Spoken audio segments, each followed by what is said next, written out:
Last week on the Sonic Hour. Yes, please. You've been kind of you've already announced 2, haven't you? And apparently there's a 3rd hidden secret super bonus stage one. It's yourself, isn't it? The way things are going, that there's obviously the vote's going to be sort of worth 40% the entire vote, and then you've got sort of 60% for the judges, which are split into the 3. Okay. One of whom is Demex of Sonic Style. The other one is the ubiquitous T-Bird, who's in the IRC chat room, which I cannot see. Hatman. The IRC chat was a bloody orange or whatever the hell's going on. And the 3rd one is the one you guys don't know about. Now, you had no problem at all performing the way you did you, Dredd? Let's put it this way. I have no inhibitions whatsoever. Cards on the table, and I was quite happy to swing my way to victory, but it didn't really work out. Help me swing my way to victory, you guys. Come on, where's the log? Enough that you and your swing. Yes, so the 3rd judge, well, Sven, you might get some dodgy looks the next time you go into SEGA, because the 3rd judge is SEGA.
Hi everyone and welcome back. It is... what is it? It is Thursday 25th of January and we are back. It is the brand new series of Radio Redux. I am your host Archange UK. If you do not know, I am also the webmaster of the Sprite comic website Sonic Rex. We are back, Radio Redux being the very, very first Sonic-centric podcast in the entire world, and pretty much the closest thing you're going to get to a sort of SEGA official podcast. Of course, they could probably do with one, and I'm sure it'd be very nice of them if they sort of, forked out the money and sent it all to me. I'll adjust this mic. There we go, you can probably hear me a bit better now. Yes! You're listening in the background to the music from the menu of the first Unreal Tournament for no other reason than we kind of started the first episode with some Unreal Tournament music, so I thought it would be nice to sort of carry on into this second series. Lots has happened. Normally on Radio Redux we sort of have lots of skits and things and rah rah rah, but instead today it's the pure funniness of the Rex Factor competition. Now, the Rex Factor, as you probably know by now, as was given away on that nice little sound clip from last week's, for me anyway, Sonic Hour, was it's a karaoke contest that was held at the end of last series, which was between myself, Dreadnux, Roar Black, and Echo Hawk. Now, the result of this is decided in a sort of 60-40 split, 40% being conducted on a poll, and not just any old pole, you know, not sort of one you sort of find sticking out of a garden, or it wasn't done on top of a basketball hoop or something stupid like that. It was. So the poll was on the website Sonic Rex, and those results will be pulled together along with 3 judges whose names were given there, one of them being SEGA. Big hello to the people at SEGA Europe who are listening in, no doubt, in abject awe of the majesty of, well, stuff. They're probably wondering why we're playing Billion Unreal Tournament at the moment, never mind. But hello to all you guys up there. I still haven't got my invite. But there's a big shout out to you guys there, as well as Rom, who is our official representative of SEGA for the 3rd judge. We'll have all that later. We've got news coming up for you. All the latest. We've got a big roundup of the overall 2006 sales news, various bits relating to, let's see, PS3, Wii games, World of Warcraft, Sega's apparent love for the PSP, and lack of love for the DS, and more. All this stuff coming up. We have a special interview with one of our judges, the man in the hat himself, T-Bird. We have literally an hour's worth of music, and it all starts now. Welcome to 2007. As this fades away, I'm going to leave you with some Sonic Adventure, I think. Some classic Sonic Adventure music. Well, not really classic, but this is for Final Egg, Mechanical Resonance. And I'll see you on the flip side. You're listening to This is Music Radio Redux. Are you ready?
the latest from around the globe.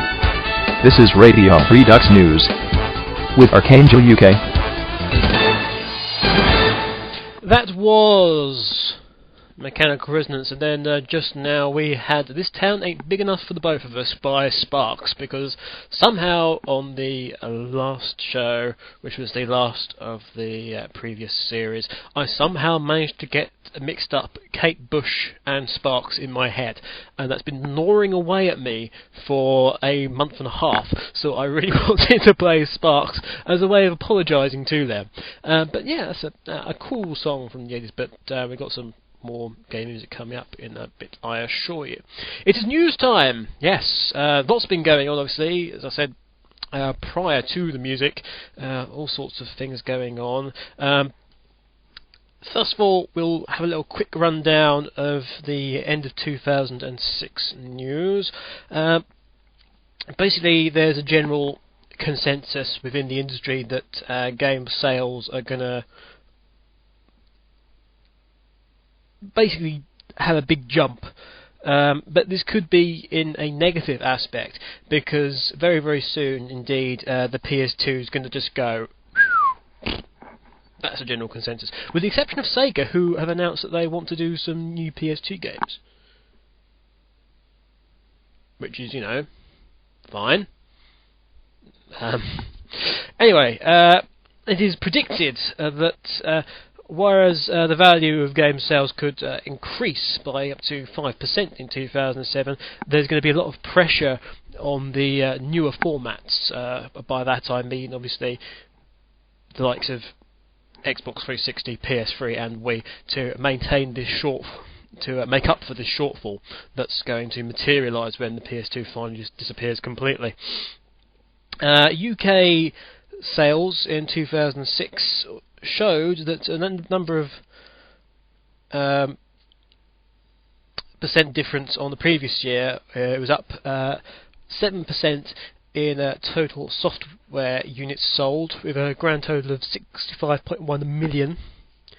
And the total software value is £1.36 billion within the UK, and that's actually gone up 1% on 2005. All that information came from the ELPSA and Chart-Track data services. As for the best-selling games of 2006, well, it was a kind of close call, although it was widely expected that somehow EA would take the top spot again, with their wide panoramic throw money at the marketing as much as possible way. As Echo Hawk signs onto MSN, and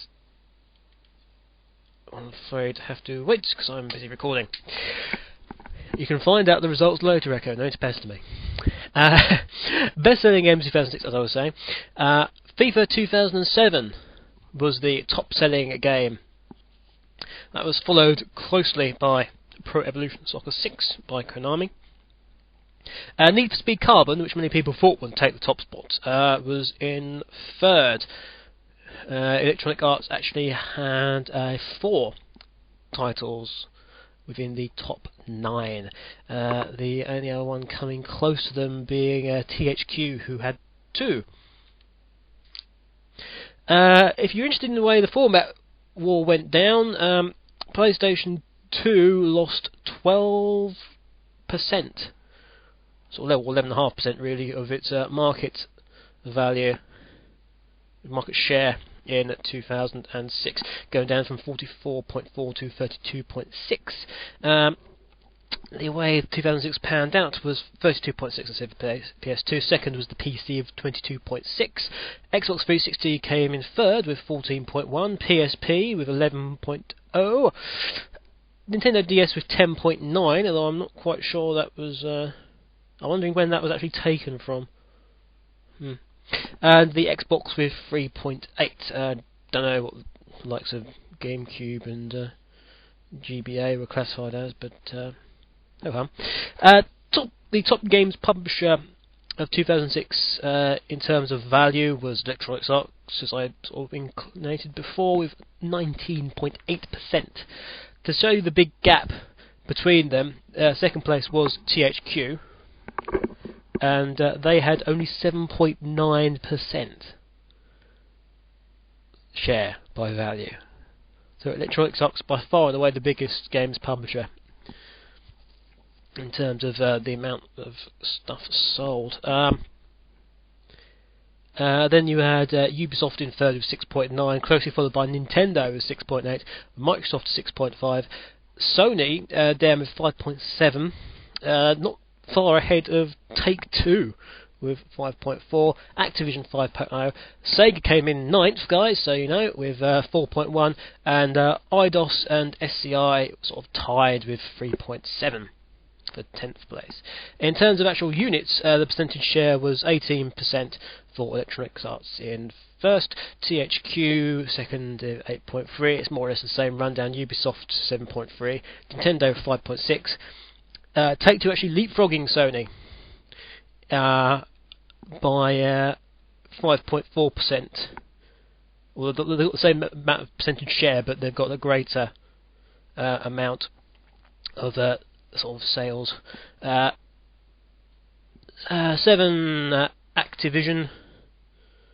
8th is Sega with 4.3.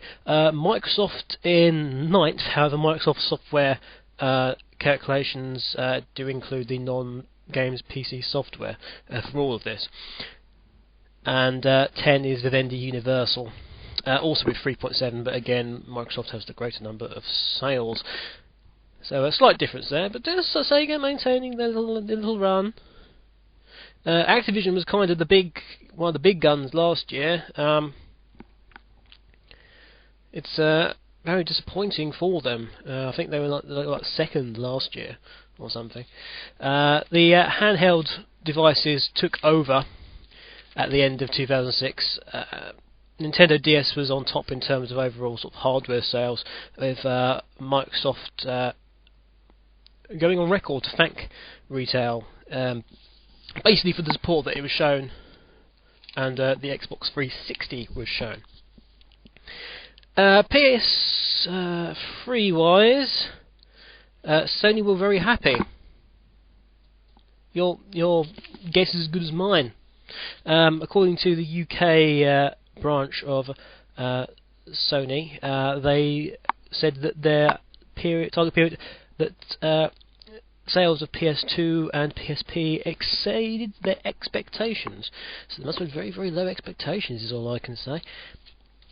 The 360 incidentally broke the 10 million mark worldwide in terms of sales, but it's sort of relatively regarded that Nintendo had the best Christmas, with Nintendo dubbing the entire period a Nintendo Christmas, because of the just amazing sales that they had. Other things, apparently the PS3 launch the plan of this is just weeks away. This story came out 2 weeks ago, so that means that technically it should be around next week, and I'll be able to tell you on the next show everything that's going on with the PS3. But in a way, that's like saying, well, the PS3 is days away. The PS3 launch plan is months away. You know, it could be anything. Of course, it's weeks away. Well, unless it's less than 6 days away, it's always going to be weeks. But, you know, just saying. It's also hours, minutes, seconds away. Still a number. The E for All Expo, which is sort of a specific trade-only event, not for the likes of you and me, because we're not allowed in there. Unlike E3. So the E for All show is being organised by IDG, and while there is no sort of confirmation yet as to entry fees, there is going to be various packages involved, and we should be seeing it occurring around the October 18th to October the 20th. There's going to be sort of special trade areas and various exhibitions and partners involved in this, and I will hopefully bring you some more on this later on down the line, because it's a very interesting story as to what's actually going on with them. What's going on? Traveller's Tales, the small little UK-based studio, has acquired Embryonic, and they are going to be working exclusively on titles for the Wii and DS. Now, that should give you an indication as to where the little tiny software firms are going. Basically, they're putting all their eggs in the Nintendo basket, which only speaks of their continued confidence in the Nintendo brand and its future sales. There are also persistent rumours that Batman, after the success of the Star Wars Lego game, which actually, if I go back to my nice little sheet here, Lego Star Wars 2 was number 5 in the best-selling games of 2006. Number 4, just to round up that top 5, was Grand Theft Auto Liberty City on the PSP. But yes, continued rumours about Lego Batman being in the works. Some interesting promotional art has appeared that certainly suggests that, and there's been lots of rumours going around the place. The Wii Virtual Console has had 36 new titles added to its retro Virtual Console service. Q1 should see, with any luck, Mario Kart 64, Super Mario World, Zelda Ocarina of Time, Street Fighter 2, World Warrior, Street of Rage, and Super... What the hell is that? Oh, Super Probotector. Crikey, I haven't heard of that in ages. But, yes.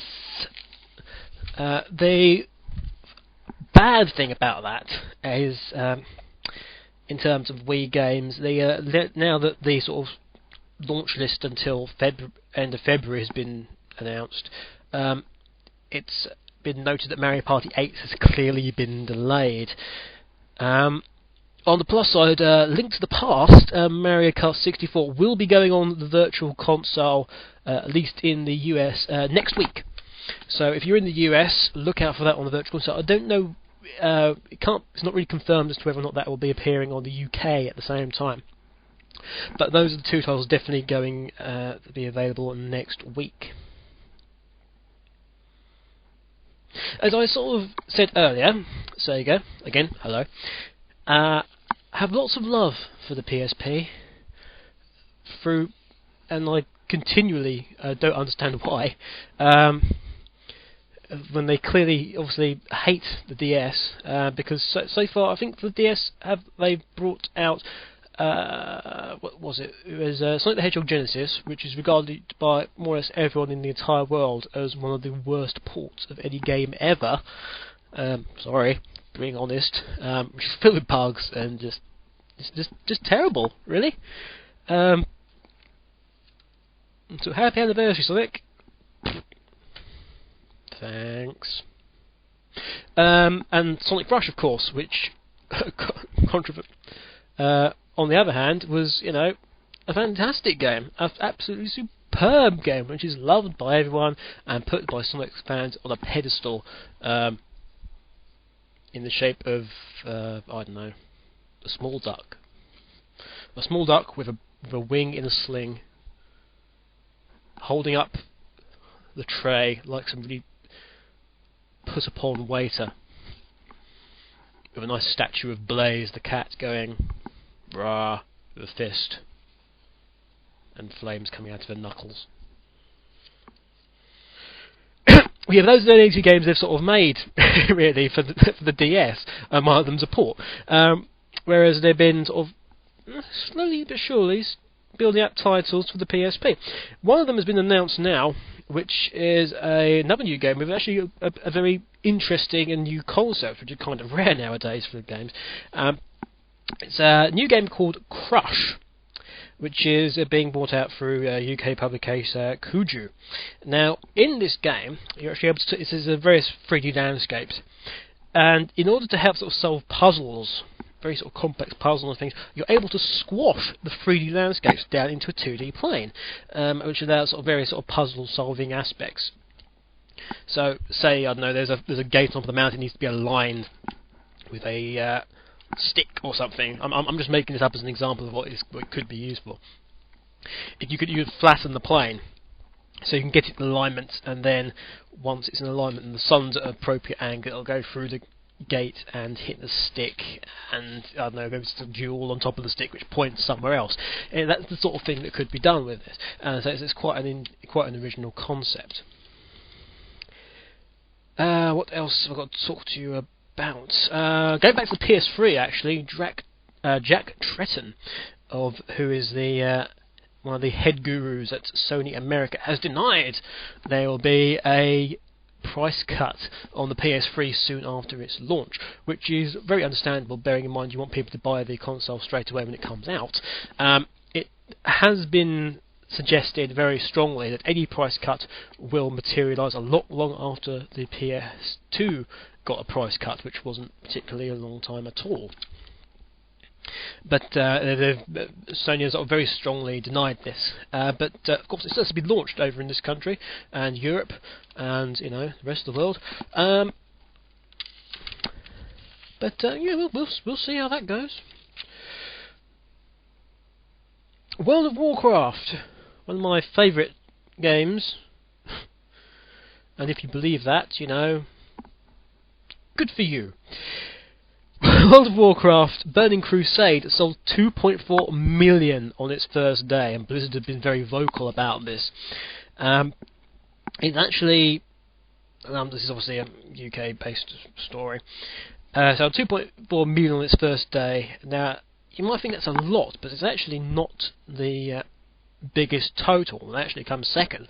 What actually beat it was Championship Manager 2004. back in the day when Championship Manager was actually made by the people who were behind the original Championship Manager, and hence it was good. But yes, so Blizzard are very, very happy about this, mainly because they'll get lots more money coming in every month. And they also announced the latest total for the amount of people who have subscribed to World of Warcraft, and it's 8 million. So there's 8 million people out there with very little to do of an evening apart from sit down and pretend to be an elf. A sad day for humanity. Sorry. Although there's a lot of people doing the same with Gears of War at the moment, of course. Congratulations to T-Bird on that, actually, incidentally. If you find the 6,000th ranked individual in the world, I think it's individual, you'll find it's T-Bird, which, bear in mind, there's about 1 million of them, is not bad. And I think that's the end of the news, apart from the whole SEGA YMTND instance. Now, basically, You're the Man Now Dog has been doing various skits and things and little animations and things for a while now, and one of the fads that they've introduced is the That's No Good fad, which uses a sound file from the Adventures of Sonic the Hedgehog. And the old cartoon back in the day, and uses one of the end of episode morals that they used to have on cartoons back then. Things like He-Man had the same thing. Well, this one was actually, have I got it? I must have it, everyone, because I put it on Sonic Rex the other day. Hang on. Bum bum bum bum bum bum.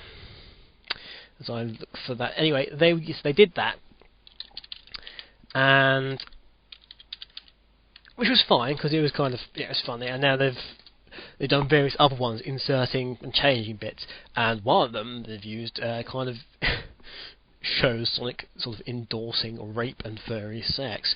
Now, Sega got rather upset about this, but interestingly, it was Sega Europe who got upset about it, and not Sega America with TNDs were based in America.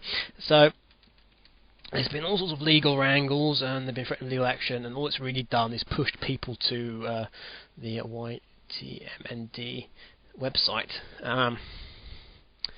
and got people all in a bit of a huff. Now, I think the kind of general consensus from Sega is that they're a bit worried, not really about the this is just sort of opinion, really. I think they're more concerned with the fact that young fans might kind of click on this and be, I don't want to say subjected to it, but I'm lacking a better word at the moment. But and listen to this, and it wouldn't, obviously is not suitable, bearing in mind their belief in their own product and their position as a company trying to sell goods. So obviously that's where it's going for them. Where has this gone? I've completely lost this thing. Hang on, it's in the... Oh, don't do that. Damn it. It'd be nice if this thing actually used a file. No, I don't... Okay. Well, my computer messes me around. Ah, that's more like it. Right, folder, depository. Where is it? Sounds. That's no good. Right. So basically, this is the one that they first used, and then they changed various bits of it. But yes, do you remember the 80s? Here's a good example.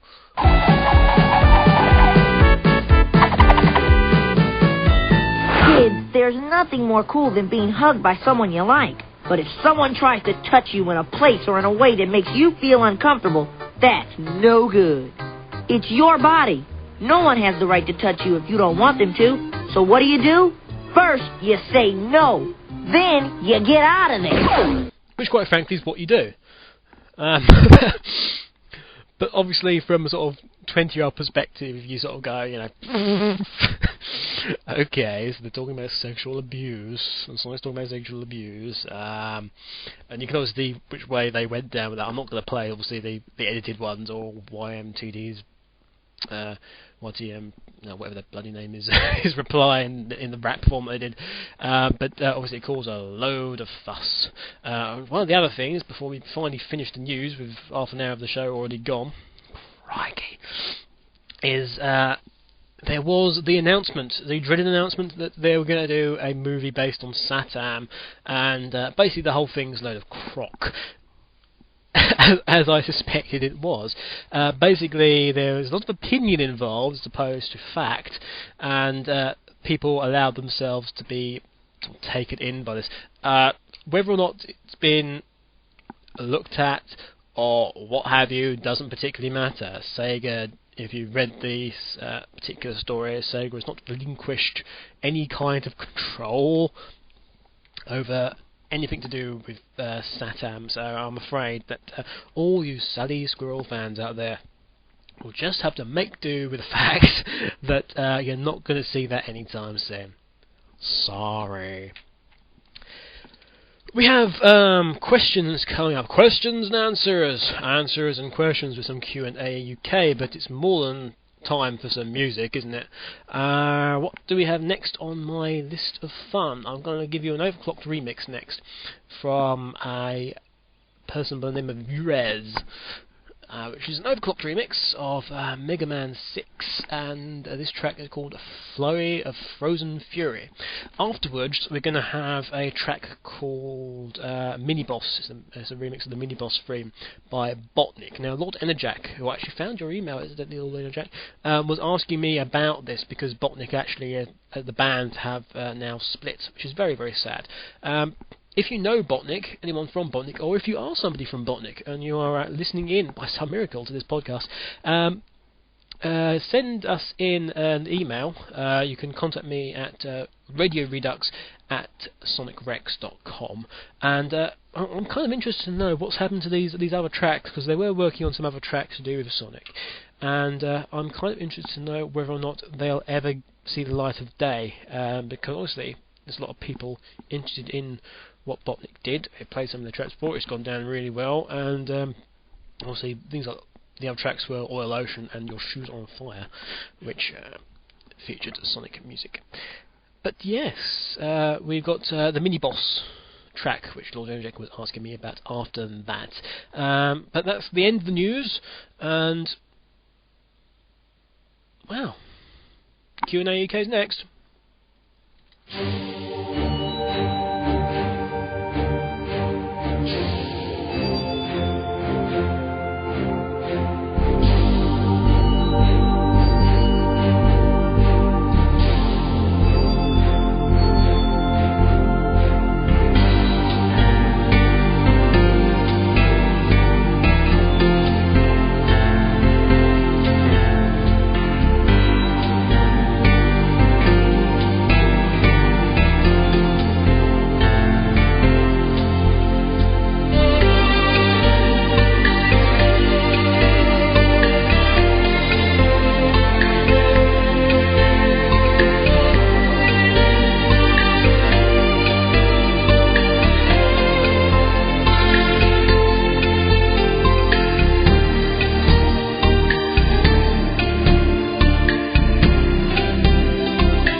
Be informed that tomorrow I, the great Robotnik, will be married to What? Queen Alina herself. And because I am a kind, generous, and caring tyrant, I will even allow music to be played at this joyous event.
Redux.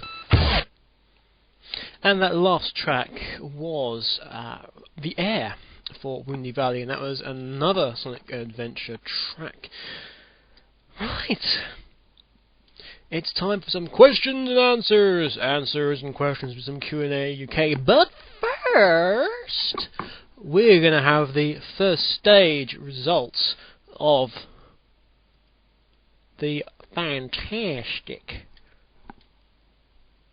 poll that was done for the Rex Factor. So, a little reminder of the way things are going down. We have the 3 judges who they will award 5 marks for first place, their first choice.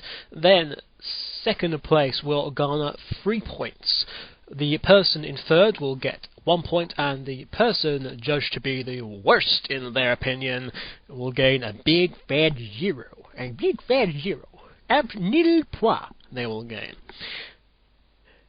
So those are the 3 judges. So there's 15 marks available from maximum from all 3 judges. So that's the maximum you can get from them. The poll, on the other hand, is slightly different because of the weighting, in that it's got 60% of the marks are from the judges, and you get 40% from the poll. The poll is worth double what a judge would give. So if you come in first in the poll, you get 10 points. If you come in second, you'll get 6. And third will get you 2 points. Again, last will gain you 0, because unsurprisingly 2 times 0 is 0. So yes, the poll results. Now the poll was very interesting because despite the fact that Dreadnoughts and Rory basically pimped the heck out of it on their little website, I can't remember the name of it now. It's Sonic Stain,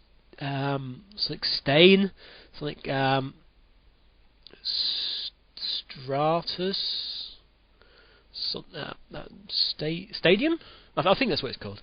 Anyway, and obviously their radio show, the Sonic Hour, it didn't really change it all that much, at least not for Rory. But yeah, I took an early lead, but basically what happened is as follows. There were 343 votes by the time the poll was stopped.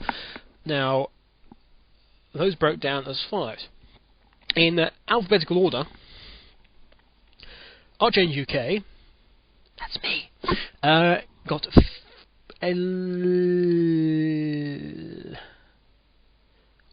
something, it's a bit fuzzy, 34.4% of the entire vote, with 118 votes.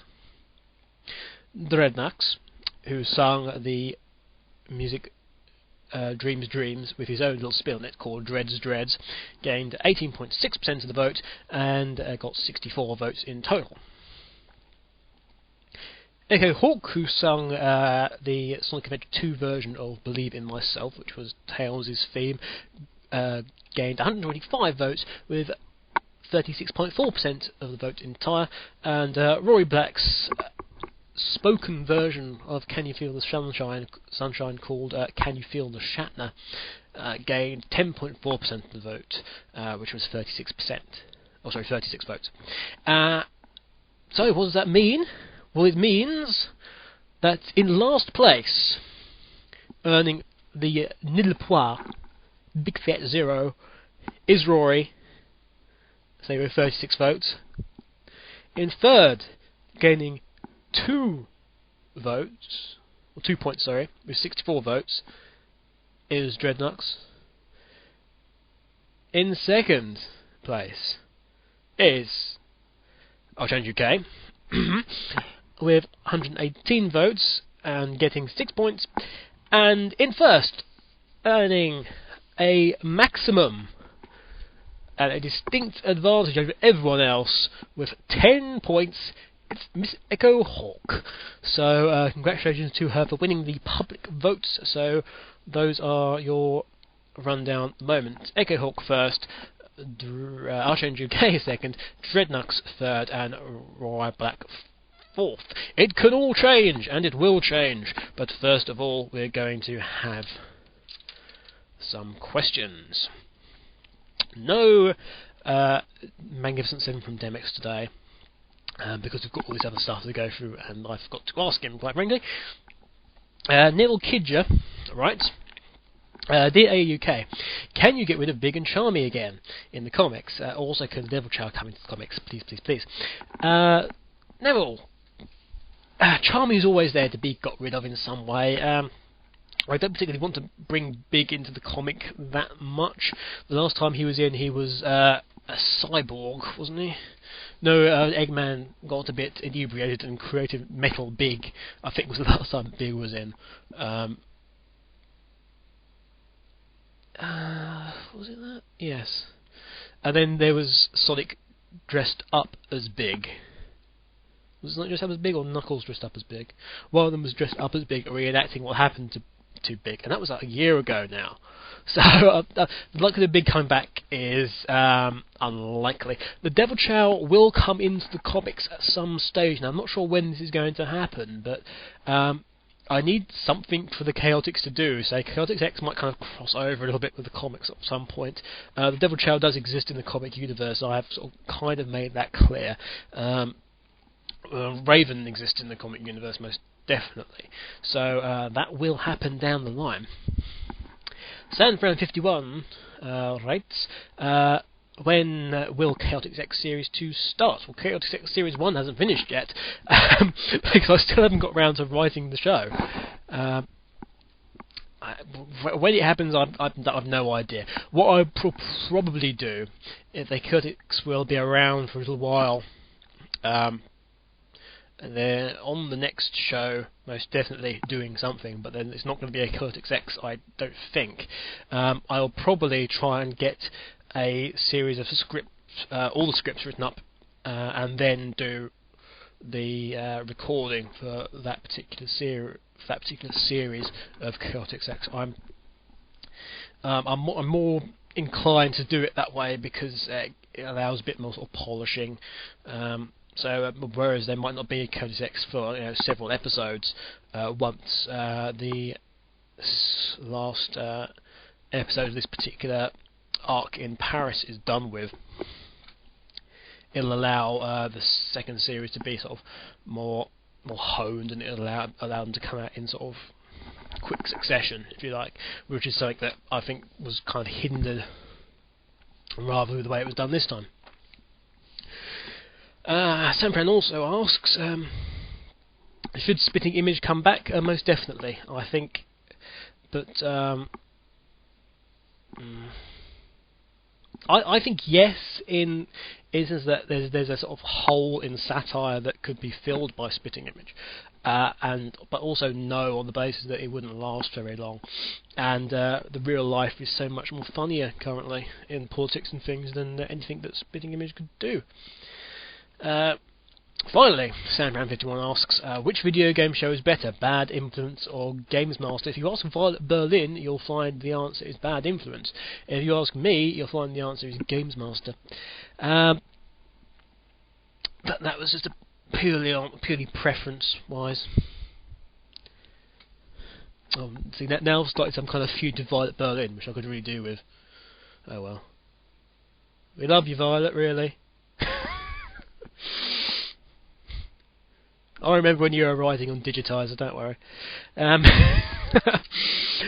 Spinball Wizard asks, actually Spinball Wizard writes, in regard to the new version of Sonic Rex, no, seriously, awesome job, couldn't have done better myself, probably couldn't have, had to do with similar with the previous version, but never mind that.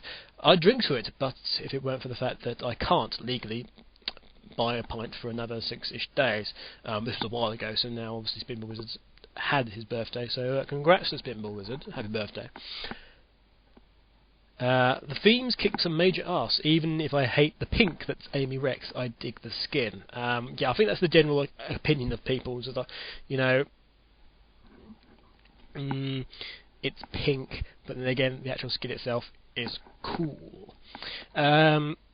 I'm going to assume that other character themed or possibly Red Weed themed skins are in the works. Well, not yet, they're not. I was going to try and get everything working first of all, and then maybe do another skin down the line. But yeah. Though even I know what happens when you assume. Oh, there we go. Though how you manage to get everything, particularly the depository hosted on the SW.com domain, is beyond me. Weren't you struggling to pay for SW, what with the bandwidth and all, a while back, and now you've really got everything hosted again? What do you do? Strike an oil well or something, or get a really generous host? All this stuff that's coming out can really be put down.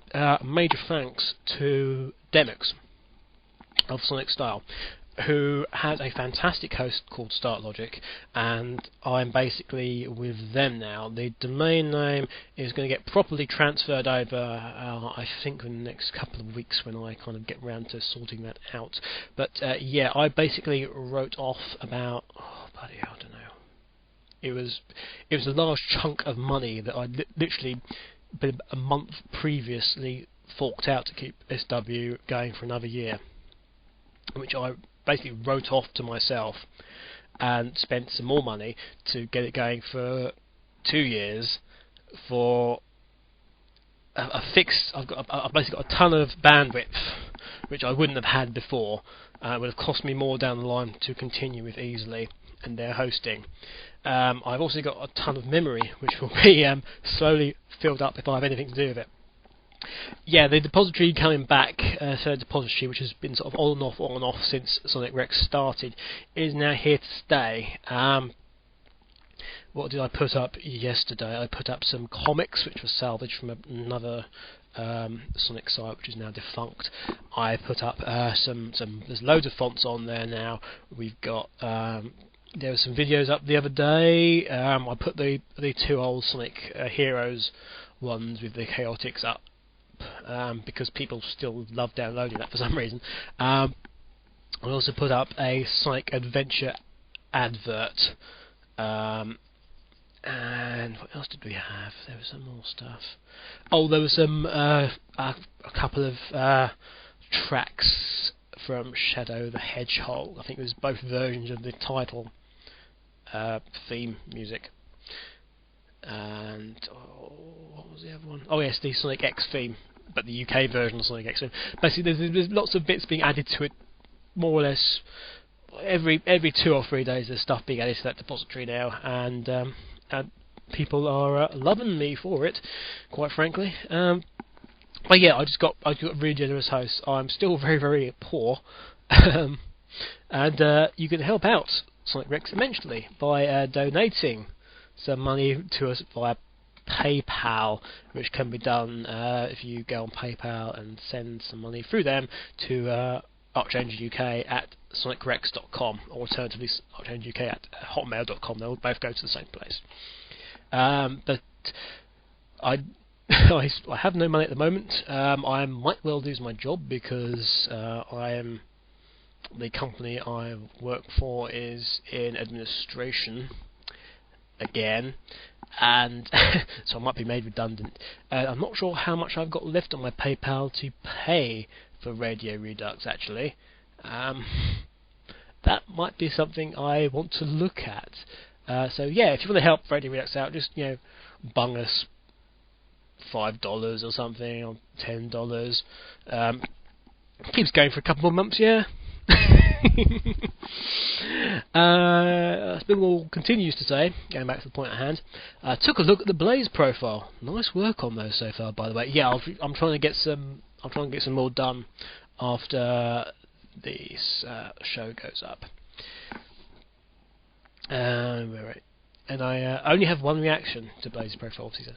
So what if she dies of asbestos exposure at 30? She's got 9 lives. Plus however many were obtained through Sonic Rush. Personally, that puts them over 100, and you can just play through to get more. She's freaking immortal! Of course, but by that logic, so is every other character playable except Gamma, and even he's returned from the dead for Sonic Battle. Yeah, no, that wasn't the same Gamma. That was a different Gamma. The original Gamma is dead. So, which means that Big is also immortal, in other words. He then is rather descriptive of why of his opinion on being immortal. And then says, but I digress. Here's to SW, may it laugh in the face of danger and everything else for that matter. Thank you, Spinball Wizard. Nice to hear from you again. Haven't heard from you in a little while. And I'm glad you're all enjoying the show. Actually, we should put up that donate button on Sonic Rex now. I've come to think about it. And I'm also rather scared about how much money I have got in PayPal. So I'm actually going to look it up now.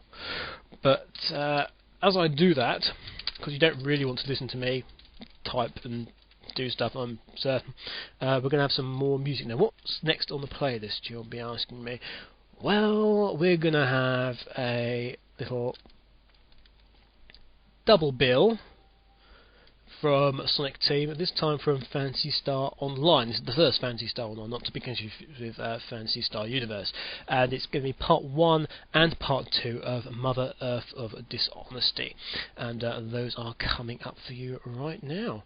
So enjoy those. Afterwards, I'll be talking about the next results to be revealed. Now, interestingly, I was able to get hold of Mr. T-Bird and have a very nice discussion with him about all sorts of things, which we're going to have next. And afterwards we'll have some more music after that, and then we'll do some more questions and have some more music and rah, rah, rah, rah. But yes, as I was saying, Mother Earth Dishonesty, parts 1 and part 2. Coming up for you now. See you in a bit.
anyway, how are you? I am very well. Yourself? I'm very well as well. However, I am now wondering whether or not I should just scrap what I was going to do today and do a comic on the YTMND thing. Oh yeah, I heard about that. The thing is, the first thing that came to mind, I was actually talking to somebody else about it at the same time, and the same thought came to both of our minds, in that, does SEGA actually need to sue people just to get some money nowadays, or?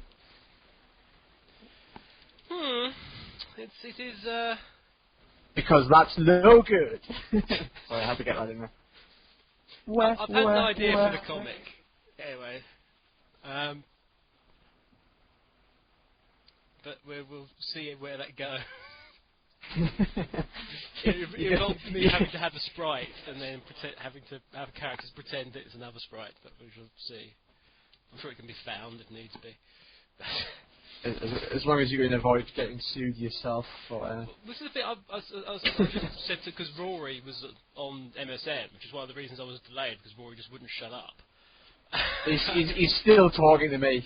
He's like, oh my god, this is everyone just today. It's like it's not like a sentence. It's just like words bumped together. It's not even words bumped together. It's just random vowels slumped together. He said something because I said to him it was sort of similar to say last year's April Fools, and I've actually re-uploaded the April Fools onto the site. I'm just got to make a note of this, sort of, and just check it out. And he read it and said it was very good. And then he said something like, "Man, Bastille," or something. I've got no idea what the hell he said. I think it's Jocelyn talk. I don't understand half the things they say anytime. Those crazy fools. Crazy like a fool. Like a pair of crazy like fools. Although they do seem to start quite a few fads, like the noise fad and the shiny fad, and generally words that include a giant zero and an I where they're not necessary. So seems to be the theme going on there. Anyway, we have with us today, live via recording, and Skype actually, we have T-Bird. T-Bird's in the house. Say hello, T-Bird. Hello, everybody. You've rather... You've heard him on the show before, but only in a recorded Christmas message. I'm sure many people aren't exactly sure who T-Bird is, and those people are fools, so perhaps T-Bird would like to explain. Do you know who I am? Precisely. Would you like to explain who you are? Yeah. I was expecting a canned laughter. In terms that Rory wouldn't use, are you actually explaining it? Oh dear. It's Friday morning, I've just woken up, so yeah, it's good. All is good. So who are you then? Speak. Well, once upon a time I lived in the lovely world of Tealand until it was invaded by a bunch of squirrels. And these squirrels were really active, and obviously, being the humanoid that I am, radiation is very good for me, so I had to move to Newcastle in the end, and I've lived there ever since. Took up a part-time job as a soul ranger, and that's gone very well at the minute. And the hat joined me on my adventures many years ago, and it's been all good since then. Mm-hmm. Well, I'm sure many people have very important questions for you at this moment in time. However, I would like to raise one simple issue: were they grey squirrels or red? They're grey squirrels, of course. See, I knew it. Because they're everywhere. Those bastard squirrels. They're everywhere, grey squirrels. Yeah. Nobody likes squirrels anyway. They're rubbish. Apart from Sally fans. Nobody likes them either. Ooh. Ooh. Unofficial character. Hate mail. Not a canon based. Right. Anyway, so T-Bird, as you are well aware, is the man with the hat. He's so famous that you've met. Run down the famous Sonic-y people you've met. Well, actually, I'm going to bring up the point. I'm going to bring up I'm going to bring up this point. I was on the IRC, the Sonic Stadium IRC, on, was it Sunday last time I had the show on? Oh, shut up, Rory. For those listening, this would be the Sunday. This would be the Sunday Yes, this is before Sunday. I appear on the Sonic hour. So. Yes. So anyway, I was on the IRC and I appeared. I must have said something. I can't exactly remember what I said. And a guy appeared on the thing and he was like, "Oh my, OMG, it's T-Bird, the guy who met Sven." So yes, that's what I'm going to have on my headstone. I took no. It was actually, "Oh my God, you've touched Sven Jocelyn." I was like, no, that Although didn't happen. To The be rumors fair, I are wasn't not around all true. the time, so I wouldn't really know.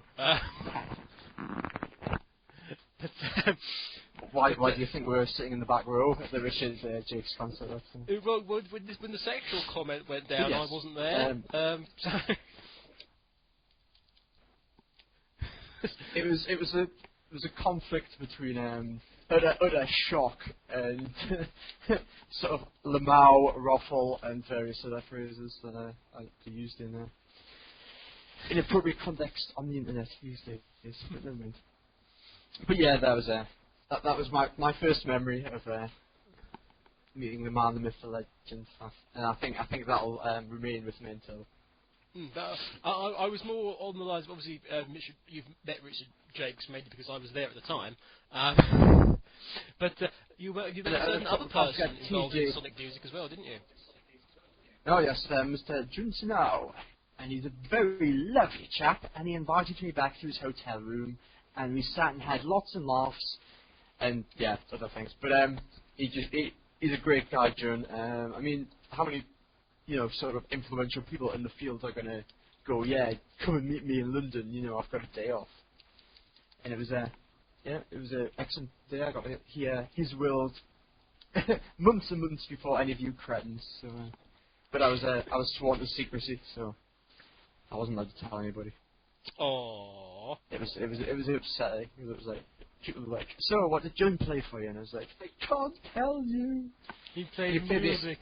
It made my soul cry. But it was it was great. It was a wonderful day. Even though it cost me an arm and a leg to get down to London. Bloody journey. Right. Sorry. So we'd best get on with this judging thing. T-Bird, as well I've already explained, is one of the judges on the Rex Factor, and he has come to his decision, and we will have that decision now. So, in fourth place, garnering a great, massive, inconsolable 0, we have... In fourth place, it would be Mr. Dreadnux. Dread. Oh! I know you weren't taking it seriously, dude, but crooning, didn't that die with Ronan Keating like in '97 or something? Oh, I have a parcel. Sorry, I've just been handed a parcel here. Open the parcel live on air so everyone knows what it is. It's not your game thing from Sven, is it? What? Yeah, it's a bomb from Sven that he preempted my 0 vote from. So No, I'm saying, is it not the Prima guide or something? grenades in the post. No, I didn't win Isn't one it of them. exciting, children? I've already got mine. We get to find out what a Sonic fan gets in his post. Oh! In fact, it would be several copies of the Sonic the Hedgehog Several Wheels album. Ooh. How lovely. And the good thing is that you What can are the win chances one of of that those. turning up? There you go. You can't Well, be it's his. not that far from the truth, actually. You can But, win one we'll- of these we'll CDs let, by bidding on it We'll let bidding on eBay Sven for it. have that.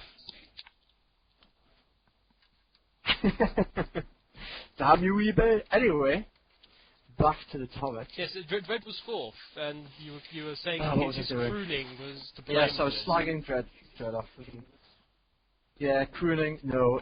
that died in '97 with Boyzone. No, you're not allowed. Stop it. The rap was quite amusing. The TSS, SSN, UA, whatever he did, I don't know, I can't remember. And UK breaking it down with the hip hop beats. Oh yeah, ooh, bonga gear bong, whatever he said, something like that. Right. Anyway, but yeah, it was amusing, but you know, it just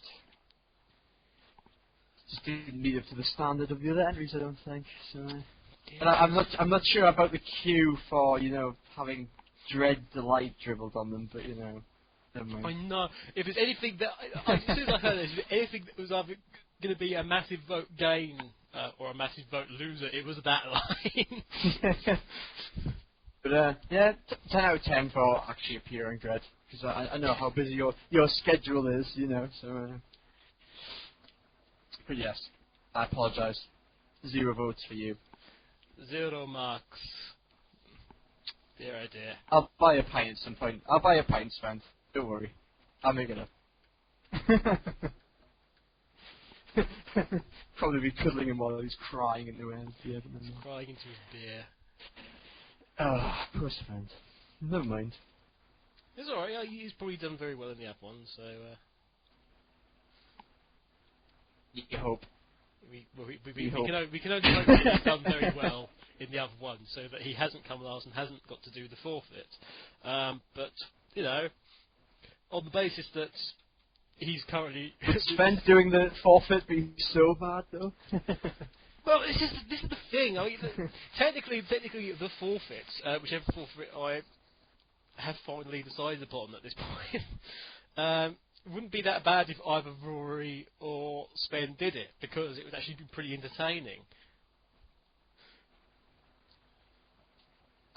Although, if you want more Shatner, then more Shatner. No, I don't think there's a demand for that at the minute. But anyway. I've written here on my pad of paper so I can remember what I was actually going to say. I've said, now I get controversial in big capitals, circled, underlined 5 times. But the next 2, I need to emphasise this. Shall we pretend you didn't say that and just go into it, like... Okay, so who's your third T-Bird? Anyway... The third T-Bird, the word... Third T-Bird? What? This is controversial. 2 more of you? In 3rd place. Oh yes, it's clones. Evil clones. I'm the good one. No, I'm not on the evil one. I've got a beard. I don't know. Is it the evil one has the beard? I can never remember. Anyway. Yes. Anyway, so 3rd place, quite controversially, is Echo Hawk.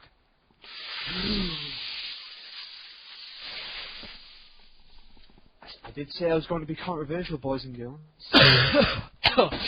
Damn. I did give you a warning. It did come with a health warning, this programme, but never mind. The vocals were pretty spot on, I can't say. Anyway, the vocals were pretty spot on, though. I mean, I think everyone has agreed on that. That, sort of, as far as vocal that's goes. Echo beat a good hop, skip, and a jump, but I don't know. You've got to have heart in it, and I just wasn't feeling that heart. That oomph. If you can have such thing as bottled oomph, there wasn't any bottles of it. There wasn't any or cans, or thimbles, or shots.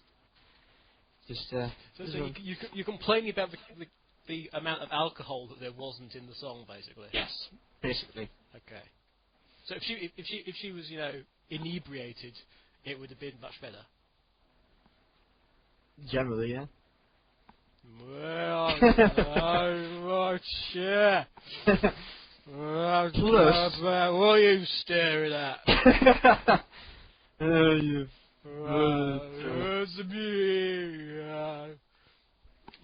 Plus, I guess she would have been in character, because, I mean, Tails is drunk most of the time, so... Tails is drunk most of the time.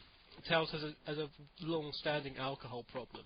he's not only that, he's actually also addicted to licorice all sorts.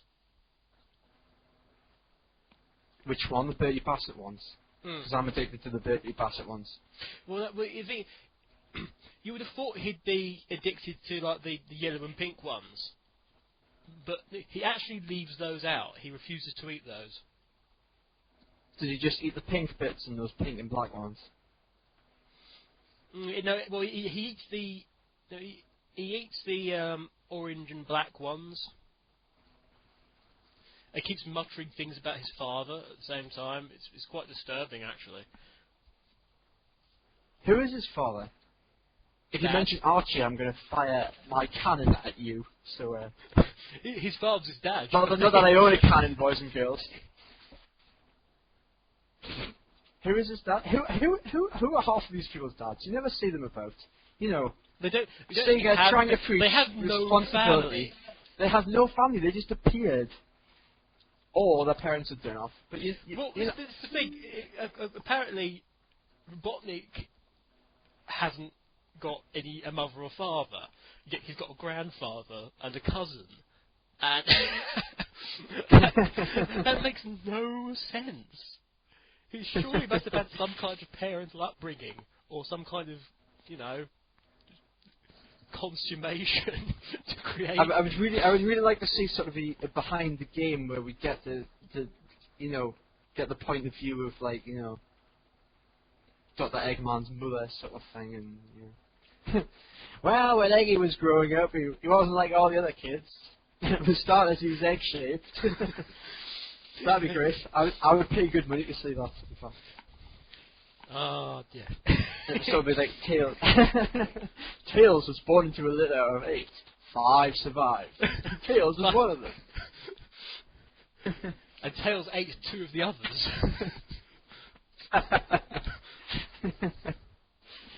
I still Tails' mom standing over. I still want to see the real life nature one where a kid that's kind of hunted by foxes in the wilds. So I just want to see Knuckles running for his life from Tails. Tails' mouth covered in blood. So and Sonic sort of corpse with his stomach eaten out on the side. I knew I should have rolled into a ball. Oh dear. Anyway, we've digressed. So Echo Hawk was third and gains 1 point. 1 point. The last point I've got to make. It was a girly song. She's a girl song. That's not the point. That's not the point. I think it's pretty much the point. She's a girl. A girl can sing a girly song because she's a girl. In your world, perhaps. So girls sing boys songs. In your world, girls have testicles. Is that what you're saying? It's a strange and cruel world, this T-world. Okay. Anyway, I was going to point out at this moment that all the girls up north, that T-Bird has accused you of all of having testicles, and therefore, if you see him in something that tries to chat you up, you know just what to do. There we go. Remember, girls, I'm single. He's single, cuddly, and has a hat. And I've got a hat and a beard. And he thinks you all have testicles. Anyway. Anywho. Echo Hawk came third. Now, drum roll, please. In third. We've had third. Third was Echo Hawk. Sorry, I'm going the other way. You're going We're doing this to revert down anyway. No, that means Dread came first. You can't have that. No, we really can't have that. Anyway, in second, even, third on my list is Mr. AAUK. Oh! Cowards back. Wait. Get off the radio! Anyway. The first word I wrote after yours was hurrah. That could be bad. I was drunk when I wrote this, In which case, Echo Hawk should have appealed more to you if you wanted to drunk. Surely. Okay. Well, first of all, kudos for doing what I deem to be one of the hardest songs to actually sing. To be fair, that was chosen for me, wasn't it? I didn't choose it. Oh yeah, I forgot about that. And then there was that complaint of it's a Sonic song, but there again, everyone else did a Sonic song, so you would have been the odd one out had you not done a Sonic song. But yeah, it was a hard song. Did not Dread not sing not a Sonic song? It's a Sonic team. Okay, Sonic team for those pedantic so-and-sos out there. I just used the word so-and-so. Oh, God. Never mind. Anyway, let's get on. I'll mail you your flat cap. Biting my tongue, boys and girls. I have a bit of a potty mouth from time to time. Yeah. Sven on its own managed to make my previous show, the Christmas show, explicit content, so I wasn't that pleased with him. Especially at the Christmas one. Oh dear. Yeah. And yet, amazingly, anyway, we're talking about second place, not last place. But the amazing thing, actually, what I'm thinking about is the show 13 and 14 are now 13's the biggest show audience-wise in the entire series, and 14's kind of coming up. Well, it's taken over second by now, and yet those are the only two I think that were explicit content. What made the last one explicit? Well, no, the second. I can't remember what made the other one explicit. But it just was. It just was. But those, as soon as you put Sonic with the word explicit, it's all of a sudden means big ratings. It seems. It all of a sudden means SEGA suing you for. Yeah, let's not go there. Let's not go there. Let's not go there. I have no money, Sega. Don't go there. But never mind. That's no good.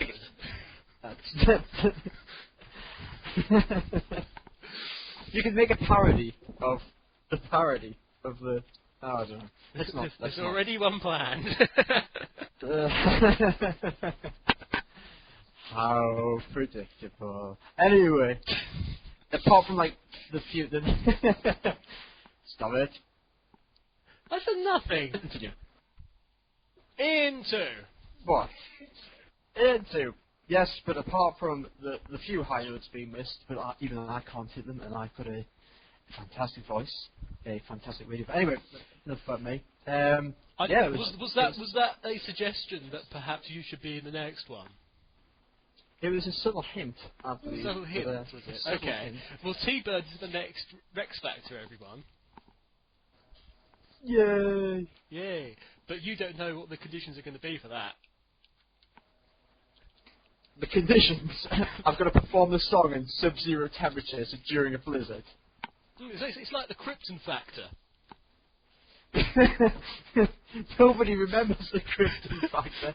Nobody remembers those people crawling it through lives a muddy in me! It lives in my soul!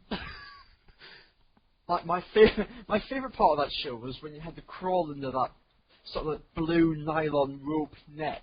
But there wasn't any sort of skill that you required apart from to go face down into some mud. And it's just I always loved exercise in the humiliation, really. But yeah. Yeah, a series of shapes that form a cube, and you've got to put this all together. And yet, amazingly, some of them just never finish. So I've got this triangle shape here, and I've got a square shape there. If I put the triangle shape, no, it's not working. But it should go. No, it's not. It's not working. Is there any way around I can change this triangle to make it not a triangle? How about this way? No, that's still a triangle. If I change it quarter turn this way, so that one of the ends is hitting the restraining sort of cage on the structure. No, that's not fitting in. But if I push it hard enough, the end might come off of that triangle. So I'll keep trying. It's like the British public seem to lose about sort of 75 IQ points as soon as they enter the recording studio of a game show. It's just Yeah, the funky feeling. Crystal Maze, for example. Oh, look at that, Crystal! I love Crystal Maze. The hours spent yelling at the contestants from the TV screen. What? They'd bring back Crystal Maze. Just I'll bring back present Crystal it. Maze. You'll present it. That'd be bloody cool. I'm sorry, that'd be amazing if I could. But you need a mumsy. Mumsy. Dreadsy. Dreadsy. I can just see him in the sort of gypsy regalia, reading tarot cards and things. Wafting his hands over the top of a crystal ball. First, to see Dreadsy, you must cross his palm with silver. we're gonna have like Rory as sort of an urchin outside of his room, you know. So yeah, man, scratch my hand and do that. In that voice that they always seem to do every Sunday. What do you think about their face? They talk about their faces a lot, don't So much. They're so vain. They probably think this conversation's about them. The headset's going all over the place. Right. So second was me. Now, by a clever process of deduction, I can guess that maybe a certain surprise is in first. Yes, as I said it when I started, I'm controversial, and in number one is Drumroll Maestro. Sort of just tapping at the other end of the keyboard. Anyway, number one. Yeah, that'll do. Number one is Rory. That is a pretty controversial decision. Yeah, I'm sure he's very happy about it because now it's he's very got controversial. He got a full 5 points. So explain your decision, if you will. There's 5 juicy points in there. Well, for starters, as soon as I announced that, it was as if a million Richard Jakes fans cried out in vain and were suddenly silenced. But never mind. Yeah. That's no buffoon, it's a jostling. That's no moon. Put that thing away or you'll get us all killed. No. Right, let's not do the Star Wars thing. Anyway. Reg, pull out there. You're doing no good. Anyway. The reason I put Rory in number one is he took a song with a female singer, he rotated y'all and added a Shatner and a turkey with a head in its sink and created a wonderful 2-head baby that is Can You Feel the Shatner? And the originality, the pizzazz that he had in that song, you could feel the emotion all the way from the bridge of the Enterprise. You know, it was as if I was on an away team with the Shatner. It was great, and I'm sure Shatner, wherever he is honoured, and Jakes is spinning in his grave. But you know, it's humorous, it's original, it's daring, and that is why I put it number one. And there's your votes, ladies and gentlemen. Yeah. Nobody knows. Nobody knows. Anyway, thank you, Mr. Bird. Mr. Bird. Mr. Bird. Because my first name is T. Hyphen. Oh, yeah. No, my middle name is Hyphen. That is true. Isn't it Mr. T. Bird? It is Mr. T. Bird, but I'll accept Mr. Bird. But you know, Mr. Bird. Mr. Bird.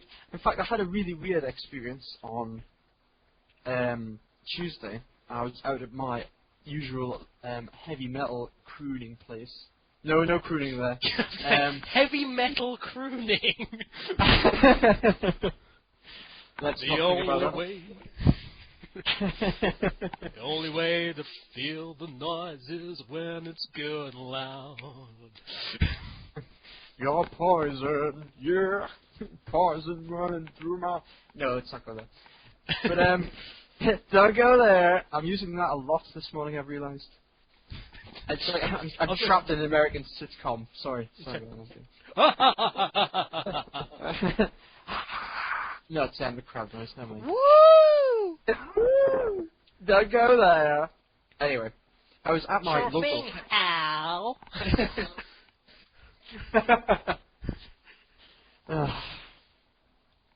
I can't remember what I'm talking about now. There's more tangents in the show than a. There's thing no with plan. Tangents off. It's like Badil and Skinner unplanned, except without Badil and Skinner.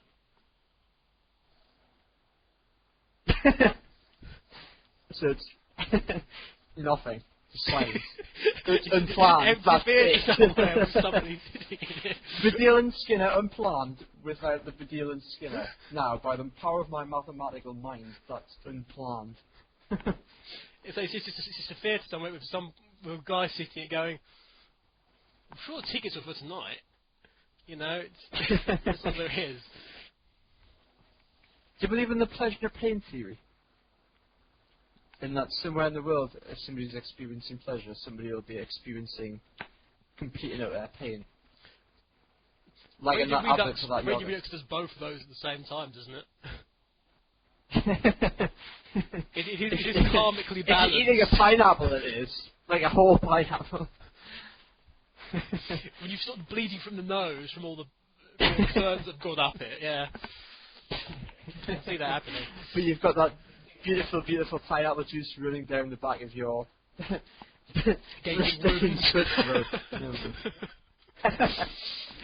stinging as it goes. But never mind. But I can't remember what the hell I was talking about. We've got off on like such a huge tangent here. I've forgotten what the hell I was talking about. Yeah, the pleasure pain theory. Do you think there is such a thing as sort of like a stupidity sensibility thing? Because I mean, this is pretty stupid. So on like the other side of the planet, is there somebody having a rather profound and sensible conversation with somebody? I would have thought so. It would literally be half a world away, so that would probably be in Japan. They've probably invented something really cool in Japan. It will be like it's the Sega board going, now, this is a crazy idea, but why don't we just have a Sonic game that's good? For its entirety. All I can see is a whiteboard, a picture of Big the Cat on it, and somebody putting a big cross through it. That would cancel it out. I think that would cancel the stupidity of this moment. Oh yeah. Or third, this is like extra characters. Just you're on a whiteboard or flip chart or something. Just Sonic 2000 and 2007. Extra characters. No. I want to see me in a game. I think, you know, I've been a Sonic fan for what, 15 and a half years now. Why aren't I in a game? You know, I think that's what they should do. You know, put some fans in the game. You know, just this. You know, I think we're talking about this last night, weren't we? At the moment, but, you know, anyway. the people you walk up to in Sonic 06 and they make a random farmyard and they say, "Moo!" and then they give you like a random mission. Yeah, that could have easily been any of us. There's one guy who's like, "Yes, hello, I'm a ghost. I died. Will you jump through some hoops for me? That'll make us feel better." I mean, it was just like, okay, got nothing better to do. I'm trying to save a princess. But yeah, sure. See, if that was really you'd have an option just to sod off. That wasn't an option. Why did you sod off and die? Oops, too late. One of the answers, it was either, would you do this mission for me? Yes, no. And I was kind of hoping there'd be an option like, wait a minute, you're a ghost?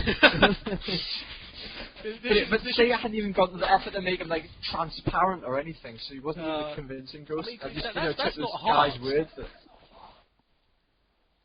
That's not hard to do either, so that's just laze, surely. It's just Well, no, actually, what would be nice, it would be, you should have a yes, no, and Casper option. With the Casper, you go, ghost, and then run in a random direction as fast as possible. Leaving your eyeballs behind. I think Shadow should have put a cap in their ass option as well. So. just gun them down, sort of thing. I hear Shadow's sort of been recovered now. Yes, That Shadows. seems to be the general impetus. If anything good came out of Sonic 2006, it was that any damage done to Shadow in the previous couple of games has been completely nullified and Well, he's not emo anymore. He's put all of his My Chemical Romance CDs in the bin, I think. So that does work. That does work in terms of storyline. Yeah, I mean, it's just the fact. The one thing that never got explained was he's now. I assume he's working for Gun, or GUN, or whatever you want to call it, because he keeps on getting like a phone call on his watch or something, telling him to do this. He suddenly And turned to it's James like, Bond. okay, so Shadow's working for GUN now, right? And then Rouge appears every now and again. He's then- probably only working for Gun because Rouge works for Gun. He's probably just there. So if you need any help anytime, just give us a ring. I am Shadow. on my watch. Phone, It's a phone, call you know. me. My watch. My watch. The ultimate phone. Watch. But one line Second. in the whole game sums up Shadow for me, and that's the very last boss. And it's Solaris. It's supposed to be like a thing that exists in the past, present, and future. So you've got to destroy it in 3 realms to kill it or something. And Shadow's line is, a superdimensional being. This might actually be a fair fight. It's just like, oh yes. From what I've seen, he is just now just badass mode, which is good. It's like, what is it? He's immortal and he's the ultimate life form. You would kind of go, it's like, I'm better than you. Get out of my bloody way. You get that superior aspect. He just rocks in that game. Who are To be you? honest, like, apart from the obvious total annoying bits in that game, I didn't mind it that much. It wasn't. I don't know, personally can't Sky wait Patrol, until but yeah. I can't personally wait until it either comes out on PC so I can play it, or I mysteriously win an Xbox 360 so I can play it. I've got my pristine copy of Sonic 2006 here, literally in my hands now. And much as I really appreciate the Sega sending it to me, and they're not to stop sending me Sonic games for free. The fact is, I don't have an Xbox 360, so I can't play it. And I can even look at the back cover with sort of longing. Just sit at night staring at the copy, imagining what might be happening in the game. I'm literally caressing the plastic now, and all that's happening is I'm getting pissed off that it's covered in plastic. So I'm going to put that down, I think. Is the front cover now like worn away down to sort of like the box? My fingers appear to have some kind of plastic burn on them. Does it look like it's been sitting on the shore of some river for about 10,000 years? It's all like worn down and weathered. That'd be quite cool. It's so much that it's now the Xbox 360 has been worn down to the Xbox 222. Still quite a big angle though, but never mind. Yeah, we really need to sneak down to SEGA HQ, don't we? And quietly sort of walk through the Sven-shaped cat flap on the front door and go and steal things. The Sven flap.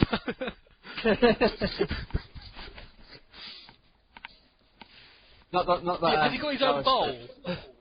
Yeah, it's got his name on it as well. Yeah. No, well, yeah, with boss letters on the side.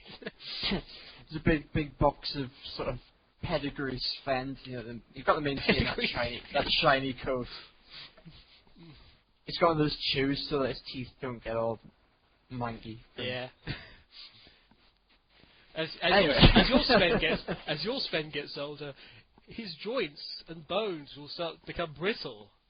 You can prevent this from happening by feeding him pedigree Sven. Oh. The food of champions. Good Sven. He is the champion of the Sonic realm. Or something. did I not? I think I said during the Sonic show the other week that. Oh, the anchovy. He said he was the he said something about him being the pizza or something of the Sonic, which I responded by saying that he was not just the pizza, he was the anchovy of the Sonic universe, which can be taken any way you like. So what does that make us? Does that make like sort of the jalapeno that's on the top of it that everyone takes off and leaves in the box? I'm the little plastic sort of table thing that's put in the centre. Oh, yeah. You don't eat it, but it's very relevant to keeping that pizza in pristine condition. I think you would be the stuffed crust on the piece of pizza that's left over. Coming out the sides. Yeah, well, it's the bit that they go, no, I can't eat that, I'm too full. I can't eat that, I'm leaving that. I'll put it in the fridge, or it'll end up under the bed or something.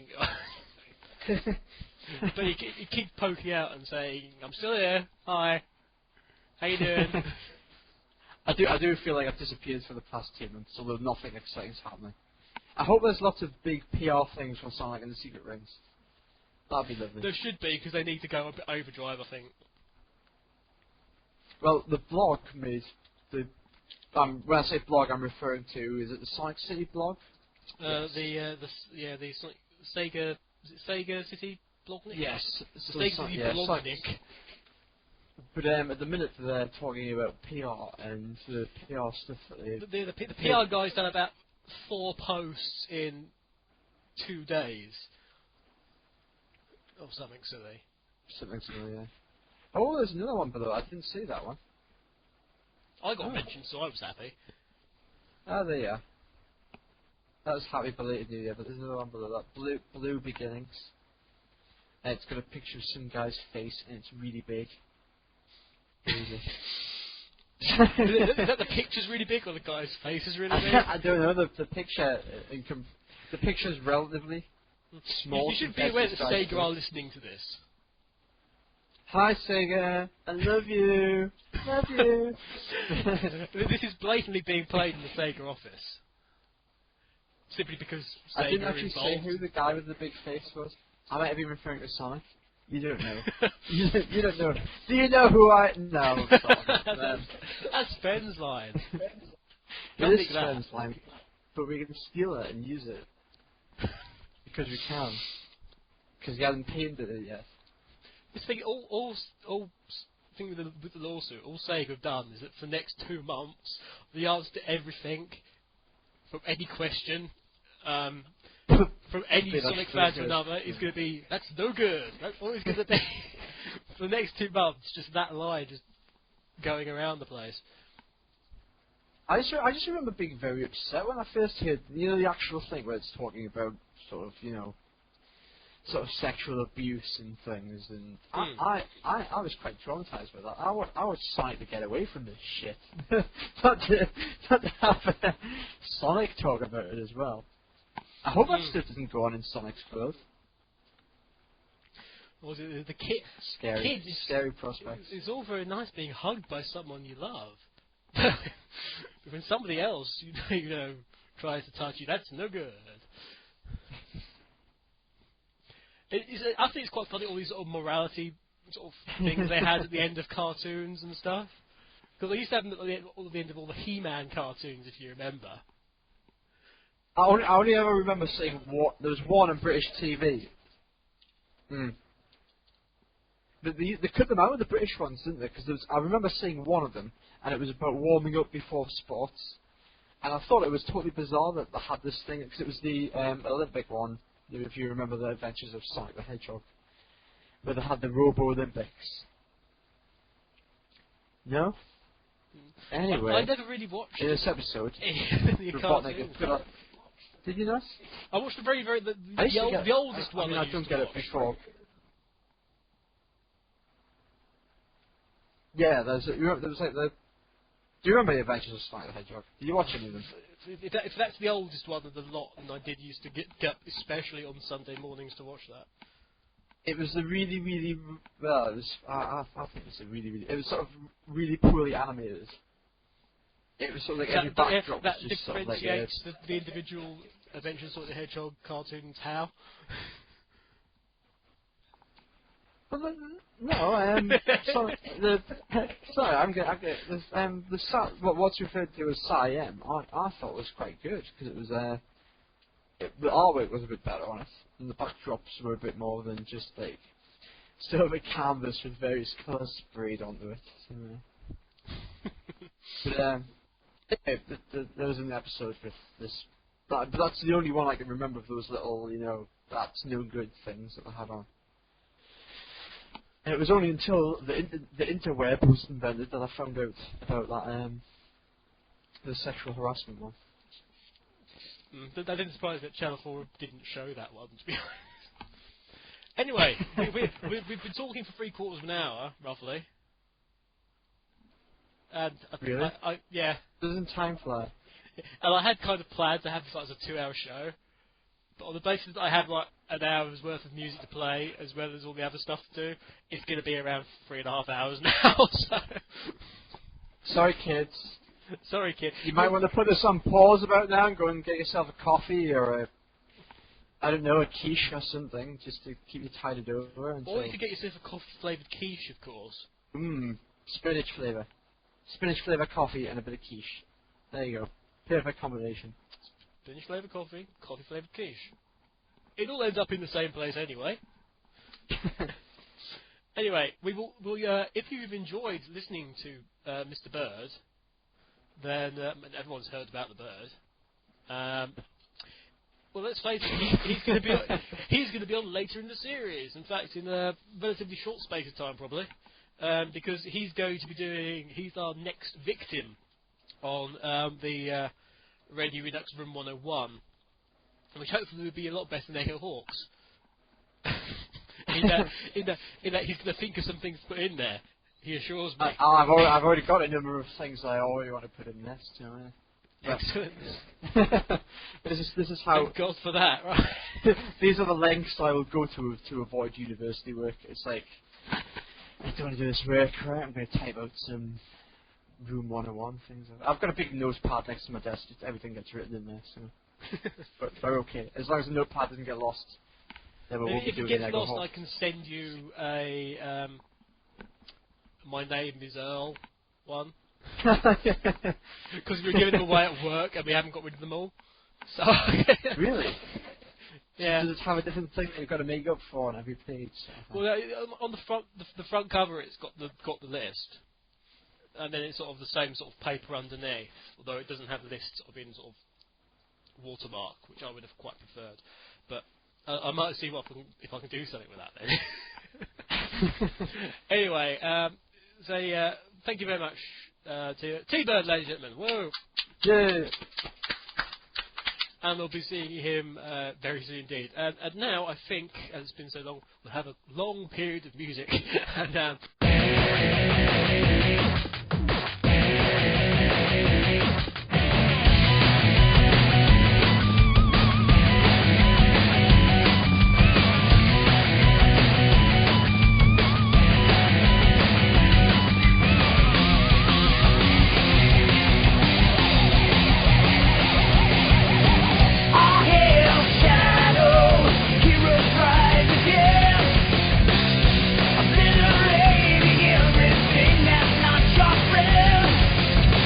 Nothing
we rock. We jump to the beat don't stop. Radio Redux.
And we're back in the present.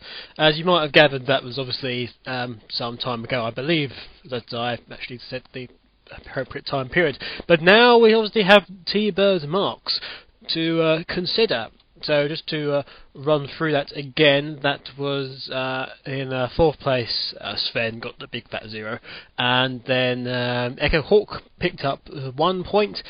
Myself picked up 3 points and Rory picked up 5 points. So I'm suppose you're wondering, if you have the inability to do maths in your head like that, what that means for the overall points total. Well, in last place is now Sven with just the 2 points. Rory leapfrogs him into third with 5 points. I closed the gap rather considerably. In fact, I halve it. With second place with 9 points, and Echo Hawk now just marginally ahead on 11 points. It's all very close. And obviously we've got things like what on earth is the forfeit to come later. He says just changing the names on his thing because he doesn't really want to call people by their first name. We'll stick with their aliases. Anyway, they had a long bit of music after T-Bird, because I talked with T-Bird for far too long, basically. It was, we were talking about Shadow, and by extension, June Sonoy, and so we had Crush 40's version of All Hail Shadow from Sonic 2006. Following that, we had which one was that? Yes, Marina Madness Robotnik from Knuckles Chaotix. Then Destiny Awaits No One from Soul Calibur 2, was that? Yes. And finally, last bit of music there was from Majora's Mask, and it was the Song of Healing demo, more specifically the Afterlife sequences. When the characters die and they get turned into masks. But it's alright, because they're with the people they love and doing the things they like. And their body gets turned into a mask. Yes, so more questions are in order of the day. We need to get through these very quickly. During the break, well, a couple of things happened during the break. Number one was I got an email from Echo Hawk. And what did she say exactly? She asked a question which I can't find. Oh, here. Okay. When are you going to get staff pages together? I know they're all long and all, but dude, this is looking like a half-assed site, just still because of it. Also, more importantly, where's my contact info on the contact page? Apparently, Rex Factor will determine whether or not she tries on American Idol after high school. I doubt that somehow. There we go. Yours somewhat truly. Hawk. Somewhat truly, somewhat falsely. Yeah, I really should get on with the staff page, shouldn't I, and sort that out. As for the reason your contact information is not up there yet, is because I haven't sorted out for you the new version of your Sonic Rex email address. I haven't sorted that out yet, so I really should do. I should probably make those a priority in terms of general site additions. So that'll most likely be the next one then, and I hope that pleases you. And if it doesn't, well, tough. I can only do what I can only do, and that's what I can only do. On to other issues now. He says getting rid of that window because it's in the way. More questions, and I'm just going to get rid of the older questions as well. Hyrule, the dreaded Hyrule, asks, Dear AUK, my question is, why in the old Sonic games could Sonic go underwater and his only problem was running out of air, but now seems to have developed a phobia of water which stops him going in it, and doesn't make much sense now he does it. Why is this? It goes on about how he sort of dies instantly if he goes in water. Also, if he avoids water, does that make him the world's fastest and smelliest hedgehog? Well, no, technically, if he's running fast enough, he'll condense water because it's technically must be hot because of the air friction. So any moisture in the air will hit him and then sort of condensate, presumably. So he gets sort of washed that way. And he's not like he's afraid of showers or anything, or going out in the rain. So actually, that'd be quite nice. That'd be quite nice, Sega. We have a Sonic level. Or we have had this before. One of the Frog Forest level, one of the levels in Heroes when it rains. If we actually have a level where it's all sort of stormy and raining, that'd be kind of cool for the next Sonic game, please. I'm not going to pay any attention to me. I'm sure Sonic's great. What's it of personal hygiene, and I'm certain if you go on one of the old Adventures of Sonic the Hedgehog cartoons and find them right at the end of the story, one of them is about keeping yourself clean. Hyrule confirms what I suspect in that he's not the Hyrule I used to know, so I should probably call him Hyrule New, or New Improved Hyrule, or New Recipe Hyrule, or presumably, I don't know, Hyrule Clear, or Hyrule Tab. How about Hyrule Mark II? Or Hyrule Episode 1? He says, how about I just call you Hyrule, and just leave it at that? He asks for a couple of tracks which I do have, and upon trying to put them into Call Edit Pro, they were ones that went but I'll try and get new copies of those. Actually, they are downloading as I speak from my particular source, and I will endeavour to play those on the next show for you, Hyrule. They are duly noted.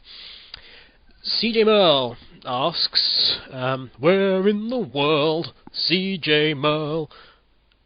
Sorry, CJ Merle sends me a trio of things. What are all these? You have been successfully assimilated. Whether you be young or old, rich or poor, you are not safe from the curse of the me. What? Oh no! CJ Merle's created well, it's not AUK because it looks absolutely nothing like me, but certainly an Angelus, I would say, style me as AUK. Oh, that's fantastic! Oh, you missed out the scar. I suppose you can't do the scars. We got the twin scar across the right eye of. If that's that's the humanoid Andrews. Well, the hair's right for Andrews, actually. I don't think he has sort of like round hands though. I don't think he wears a purple jumper, but those things. But that's not bad. Oh, that's fantastic, actually. There is a question somewhere in there. Do you, as of yet, have any plans for getting back at Metal Sonic for him destroying your previous website? And if so, how can we get? How can we of the Echo World's Guardians help? Shot. You know what you can do, actually? You can stop all of you using shot at the end of every single post. It's just not funny. Stop. Please. There'll be something down the line. I don't know at the moment. The Schulz and CG Mel actually asked the same question, which is, what is your take on the Sonic movie in pre-production, whatever, shot? I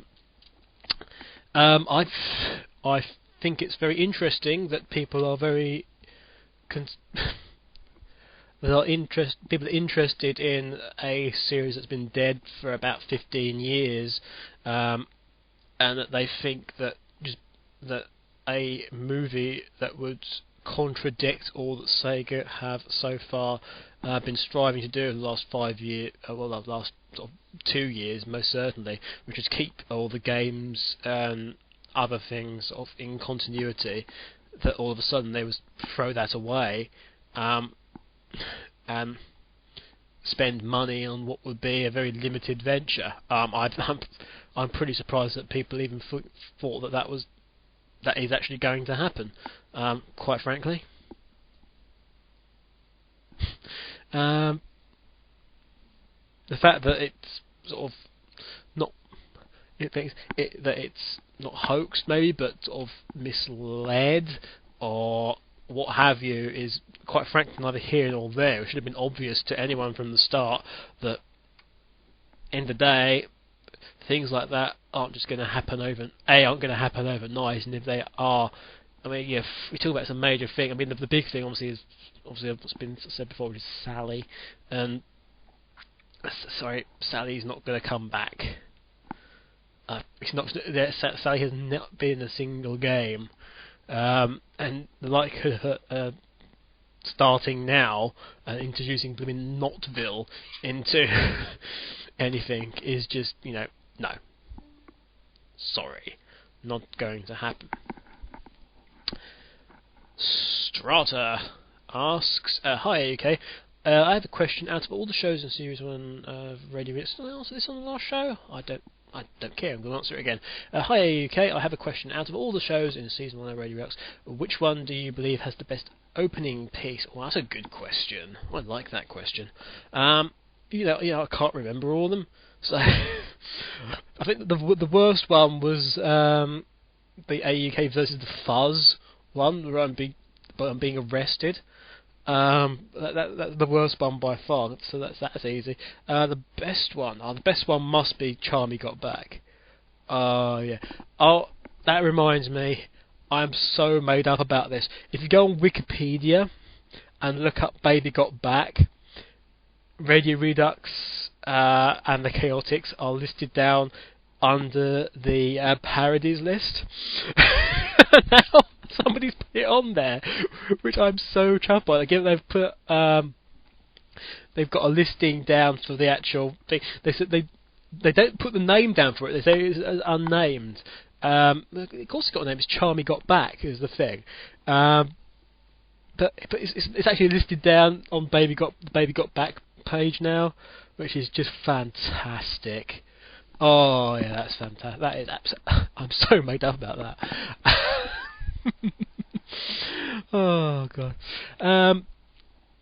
Another question from Strauss. I've got a few questions actually. Out of all 4 episodes of Chaotix X, which 1-minute piece from any of the episodes was your favourite to create, and why? Oh man. Oh, I think the sword fight was fun. The sword fight was fun with the whole deliberately anticlimactic finale to it, which is just Espio having had enough of the whole thing, just punching. Was it Jacques or Pierre? I forget which one it is. Just out after all this massive long sword fight between, say, the Chow in the mechanical suit and Charmy, with Charmy using his stinger as a sword. I liked doing that. I quite like the old Hovis advert takeoff bit as well. Charmy's reminiscing in episode 3 or episode 4. Some episode or the other. No, it was episode 3. Sorry. Also asks, could I play that 1-minute piece on the show? I would if I had looked at this question in advance. And it'd be hard to dig out now, so I sadly can't. The Chaotix shows will be going up on to their little download section. You'll be able to download them as soon as I get a strong enough internet connection to allow me to actually upload them. Because I really don't think they'd upload at the moment with the way my connection's been going. Which character's voice out of Chaotix X is hardest to do? I'm kind of good at doing most of them now, actually. I would say Espio's was the easiest to go into, because Espio's kind of, well, not dull exactly, but reserved and in a slightly deep way, which is very easy to do. Vector, on the other hand, Vector, you have to sort of almost go slightly nasally and push air into the roof of your mouth. Vector I can do for a while, but then I start losing the ability to do Vector, so I have to go on other things. Charmy, on the other hand, is really hard to do because Charmy's really high most of the time, and because sometimes go really, really high indeed, and you end up sounding really, really whiny. So I think Charmy is the most difficult to do and puts the most strain on your voice. Whereas Espio, of course, is the most easiest. I had lots of fun the other day as Espio in a conversation with T-Bird, just going from one Chaotix character to another. I'm a bit out of practice on the Chaotix characters, actually. Whereas this is Espio talking, obviously, Espio's not as good as he normally is. Plus, I am saying a lot unscripted, so I can't time my breathing properly, and I'm rapidly running out of air. So, we're going to have another music break before I collapse on my keyboard out of breath. But I obviously should blatantly become the new voice of Espio, and I recommend some kind of, I don't know, we could have some kind of poll, some kind of petition online to make Archange UK the voice of Espio. I don't know where Archange UK's gone right now. I'm going to go find him. What piece of music shall we have next? I'm not used to doing the DJ thing. Where's his playlist gone? Oh, okay. There was if I remember rightly, Archange UK was saying something a while back about there was a remix project on overclocked remixes for a Sonic and Knuckles remix thing. But according to this, the next song, which I think I can get to play, is what's this called? Oh, it's called Caution. Echidnas May Eat Your Brain, which is rather funny. Which is from Sonic 3, the Boss 1 theme, and this is by Daniel Baranowski, I think it is. It's track 4 from the Overclock Remix project. That's coming up for you right now. I'll try and find where he's gone. Otherwise, you'll be talking to me again. Maybe when he comes back, you won't talk to Charmy, that's for sure. But we'll see you in a bit, I suppose.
he's still not back yet, and I really don't know what to do. So, on the basis of that, I'd probably best tell you what the last piece of music that I put on was. I did kind of put it on randomly, but oh, here we go. That was Yoshi's Story. I've never personally met Yoshi, but I wouldn't want to start now. That was from the Smashing Live album from Super Smash Bros. Melee. I do good on Super Smash Bros. Melee. I remember back in the day when we used to play on Sonic the Fighters. I was in that. I was a good character in that. We ought to have some kind of sequel to that, or even better, actually. What I'd quite like to see would be a Sega versus Nintendo Super Smash Bros. You know, anything to get another paycheck around here. I noticed I wasn't used in Sonic 2006. But yes, there was that. Now, Argent UK has got written down here a Radio Redux Rock Classic, which, as I recall, is a piece of music that he has chosen. That is, it's a classic, well, classic musical track is the only way you can possibly describe it. And this show's one, the first new series, is from the Rolling Stones. I got their Fully Licks album. They're really cool. I really need to play that, actually. Although maybe Vector's using it. You never know what's on those headphones of his. So here it is anyway, the Radio Redux Rock Classic for today, and it's Mother's Little Helper, which first appeared on the Aftermath album. Recommended by. That's your Espio guarantee. Yeah. The best music. Radio Redux. Rock Classic. What a drag it is getting old.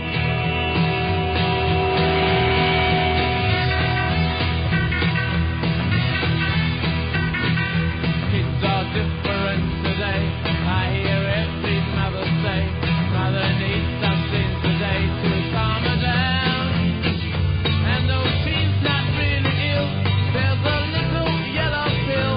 She goes running for the shelter of her mother's little helper, and it helps her on her way, gets her through her busy day.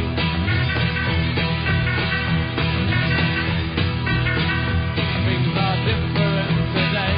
I hear every mother say, cooking fresh food for her husband just a drag. So she buys an instant cake, and she finds a frozen steak, and goes running for the shelter of her mother's little helper, and to help her on her way, get her through her busy day.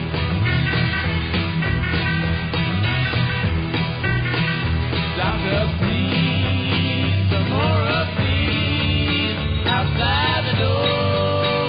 You took for more. What a drag it is getting old. Maintenance aren't the same today. I hear every mother say they just don't appreciate that you get tired.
Wow. Well, yeah, thanks for that, Espio. Should have covered me, buddy. So I had I had a phone call there, so I kind of left Espio in charge. That was Mother's Little Helper, so as Espio said, rather, from the Aftermath album, which was a fantastic album all around, actually. One of the early Rolling Stones albums, but by far, in a way, one of their best. So, it's time for some more results, and our second judge, and that's going to be Demex's results. We're going to have those now, and then I think the rest of the questions, and we'll have some more music after that. So I've still got lots of more music to get through today. Let me see.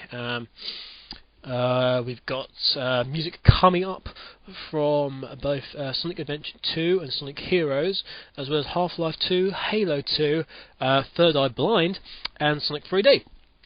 And that's going to that's going to finish our show for today, which is more likely going to be in the 3-hour mark now. So one of the longest shows so far.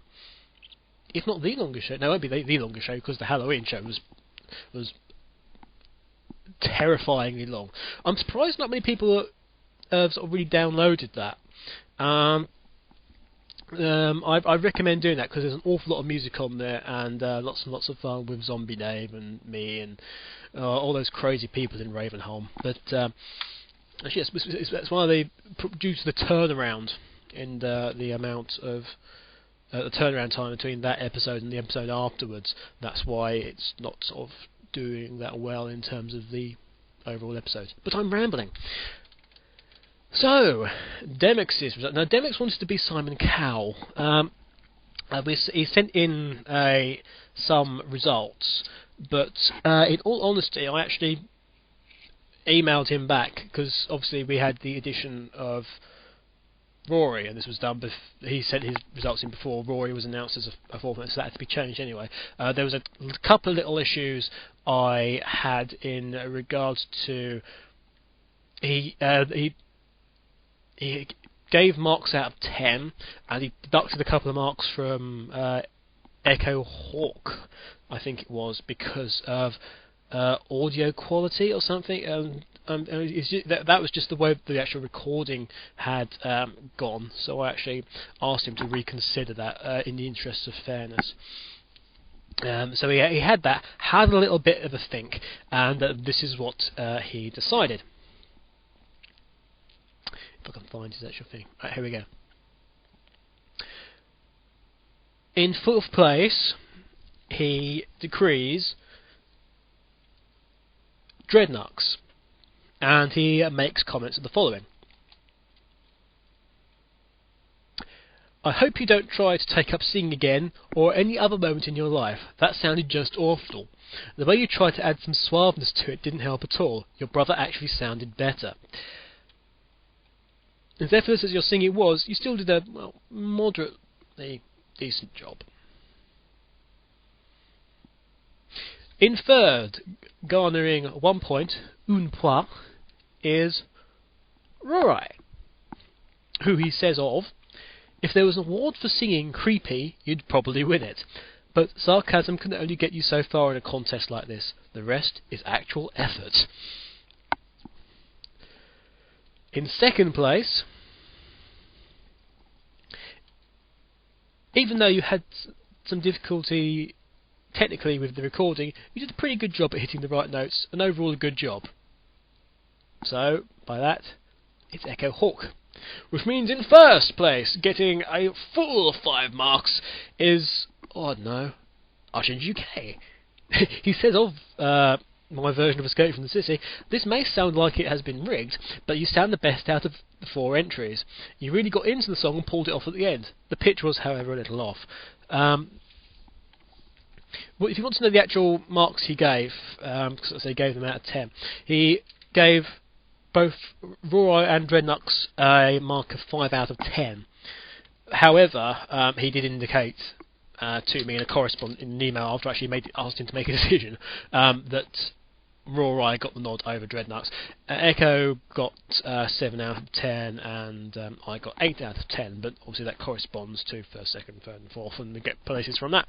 So, you're wondering what that probably does to everything. Well, he says, just quickly, putting in the marks, and then going zippity doodah, zippity A, we get the following change. There is now a tie for first place between Echo Hawk and myself with 14 points. Roy is still in third with 6 points, and Dreadnoughts is still in last with a big fat 0. Oh, sorry, I think he's saying big fat 0 in that round anyway. But with just the 2 points, is Dreadnoughts going to have to do the forfeit? Oh my gosh! So, what else can we talk about? Well, I've got more questions, haven't I, to go through. Going back to Strata, if you could kill any 3 Sonic Hedgehog characters, what would they be? Or who would they be, sorry. Why do people keep asking me to kill Sonic characters? This is rather disturbing. And maybe a sign of the way things are going. But if I had to get rid of 3 Sonic the Hedgehog characters, there would be Big. And I'm not... Big and Froggy, presumably. Who else would I get rid of? If, in all honesty... Silver. I'll get rid of the Silver, and who else can I get rid of? Who else could I get rid of? This is a good question. I'd get rid of the Babylon rogues en masse, and that will help us a little bit.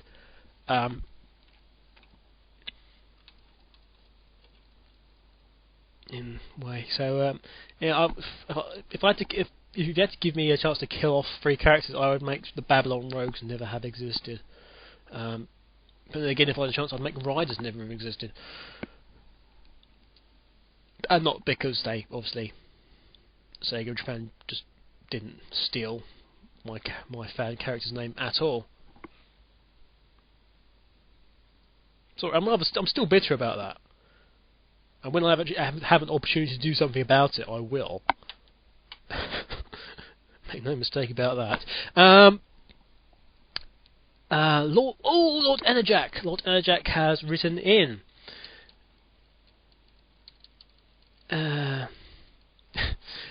This is after Lord Enerjack indicating that he would like to be on Echo Hawk accidentally. He says, "Don't you just love typos? I've had so much fun putting my foot in my mouth with them in ways I would never do in real life." Anyway, what I meant to ask Echo Hawk was, because I'm already interested in another female, sorry EH, was that I'd like to know which server and faction she plays with on her main and or alts. I will ask. She will listen to this and she will pass it on to me if she wants to let you know, and I will pass it on to you. And it'd be like some kind of chain letter. But in a sort of no, you must send this to 10 people or you will die of AIDS way, like every single chain letter on the internet seems to be at the moment. It's almost like it's 1990. As for your description of my alias, he's actually an echidna, but everything else is just clothing. Okay. Anyway, now for Lord Enerjack's Science Lab. Now, you might recall at the end of last episode, I actually set Lord Enerjack a challenge to do with the game show of the Hedgehog and working out how much friction was lost by the air shoes or something. I can't recall anyway. So he says, okay, unfortunately due to the fact that I have just moved out of home, I don't have a TV. I do have my GameCube as well and my copy show of the Hedgehog, so I'll have to go off my experience for this topic. Now, as for the issue of the force generated by Shadow's air tubes, that was it, how long it takes to stop due to lack of traction, I'm going to have to assume things to answer this. Things that need to be assumed for different scenarios. Things like a walk in the park, things like kiss after dark, things things need to be assumed for stopping, naturally. 1. Shadow is currently travelling in a straight line at full run-stroke-skate speed, with nothing impeding his way such as a wall or enemy. 2. He is not using chaos control. 3. The forward, or kinetic thrust, i.e. Shadow running in a given direction, is stopped but not countered, i.e. by pressing back on the controller. Assuming these three things, the gradual decrease in acceleration caused by lack of traction from gliding to a stop, and the steady depleting thrust given by the boosters on the underside of Shadow's shoes, coupled with the fact that Shadow's body mass is continuing to provide weight on the shoe's rims, should mean that he would continue for at the very least 50 metres. But then again, real-world physics laws rarely apply to games. In short, it takes far too long, especially when faced with the prospect of trying to stop before running over a cliff or something, to your certain doom. Things need to be assumed for stopping with the counterforce being applied, i.e. trying to run in the opposite direction. Shadow is again running in a straight line, with nothing impeding his way at full run stroke skate speed. Again, he's not using chaos control. The attempt to redirect, this is the third point, the kinetic energy of Shadow travelling is constantly applied until he comes to a complete stop. Assuming these things, the effects would be similar to attempting to stop, but not applying a counter movement. However, assuming that the rims of Shadow shoes were facing the opposite direction and attempting to start running the way he had come, distance travelled due to the traction loss and counter thrust before coming to rest, and consequently resulting in the opposite direction, would be approximately 50% less than if he had let himself glide to a stop. Finally, things need to be assumed for Shadow to begin to gain speed from the standstill. 1. He is at rest with a straight road in front of him that is not littered with debris, which kind of rules out where stop is. 2. He is not being acted upon by an outside force, such as being pushed by an discharged ammunition or a speed pad. 3. He is not using chaos control. Assuming these things, if Shadow were to start running at full speed forward, it would take on average 7 seconds to reach full run stroke skate speed, achievable on flat land. This will either increase or decrease depending on if the road slopes upwards or downwards, naturally. In conclusion, he then says, Shadow's air shoes are not suitable for confined areas with traps, enemies and pitfalls due to the fact that the lack of traction will more often than not cause a death to the less experienced player. As a warning, do not use Shadow's air shoes without prior parental consent or proper adult supervision. I hope with that my task is completed. Now, if you don't mind, I'm trying to figure out the energy distributions and calibrations required to produce a Chaos Emerald in a science lab. Okay. Also, I'll see if I can try singing over the top of I Am All of Me. The only problem is that I'm lacking a program that will let me sing over the top of a song and record it with any form of decent volume or merging my lyrics with actual song. Any help with this would be appreciated. I'm not sure what I can do at the moment in time, but I'll have a think about that. Your resident crazed immortal echidna scientist turned dictator. That's me, isn't it? Oh no, apparently it's Lord Energy. P.S. I hope you, Dreadnux and Echo Hawk, as well as listeners, had an enjoyable holiday season. I know I did. 1 week off per year, and it's not paid for. Well, I certainly hope. I certainly did, and I hope everyone else did. Thank you for that, Lord Enerjack. I will have to try and think of some kind of new thing for you next time round. That was Lord Enerjack's Science Lab, everyone. Round of applause for Lord Enerjack for a pretty damn interesting look at, well, air shoes, really. We are coming up for the 3-hour mark, which generally means, oh my god.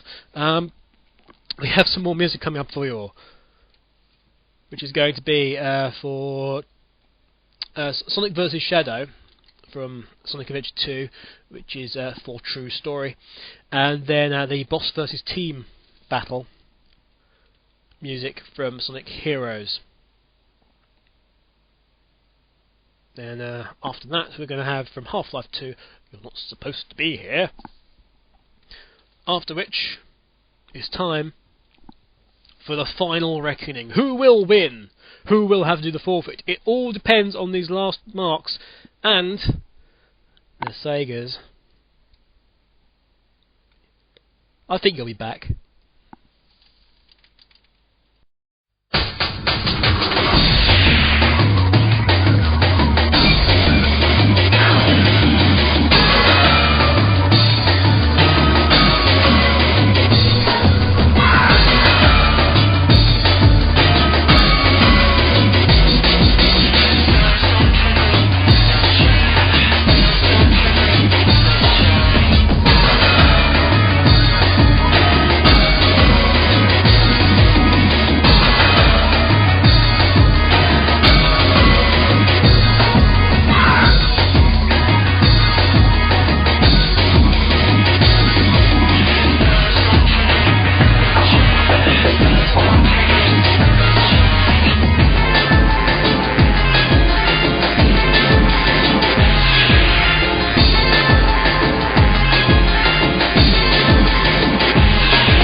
Right then, so this is it, the final reckoning, as I said. Who has won? Who has won? Oh, I did look at the PayPal, by the way. It's not as healthy as it could be. I've been kind of helped a little bit by the fact that the dollar's so rubbish at the moment. But it could do with a little help, maybe, if any of you had the opportunity. Yes, so Sega's results. Sega, Sega Europe, I should specify, as represented by our esteemed community representative, Ron, says it as follows. In last place, with 0, is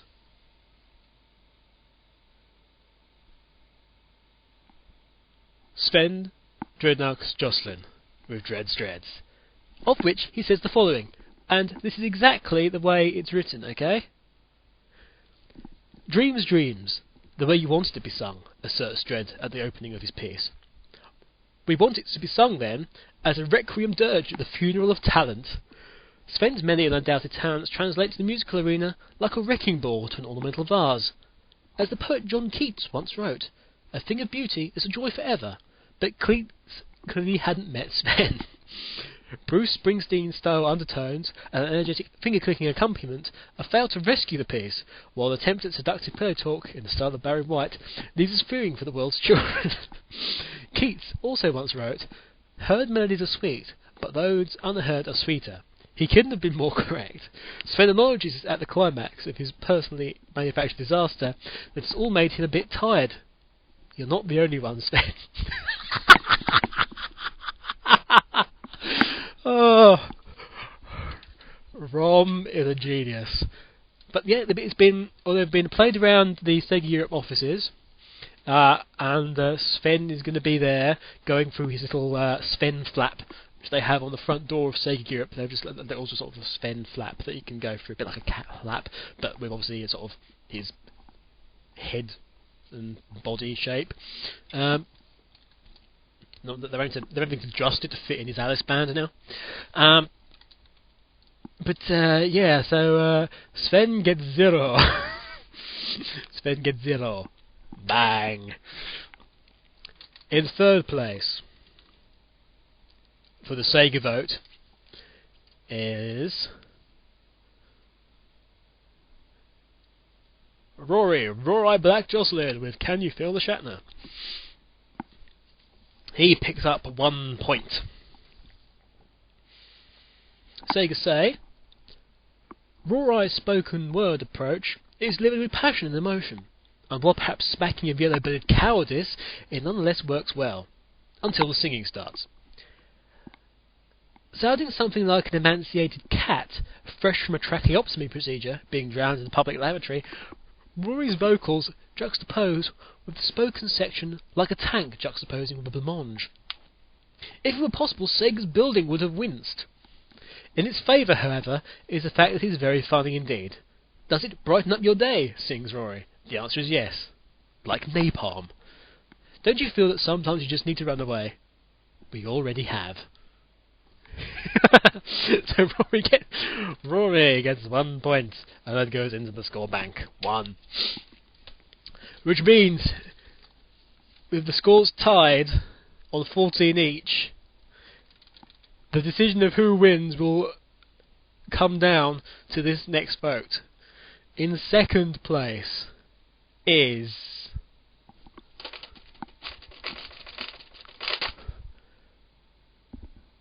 Echo Hawks, Believe in Myself. After the panic attack-inducing assault on the senses that was the Jocelyn's, Rebecca's more tuneful delivery comes to something as a relief. She can even sing a bit. Occasional lapses in harmony mar an otherwise energetic performance. But it is pretty impressive. So, Echo Hawk gains just 3 points. And you don't need to be a genius to work out that I'm rather happy at this moment in time, because, oops, he says accidentally delivering it to my points total, because Argent UK is the winner of the Sega vote with 5 points.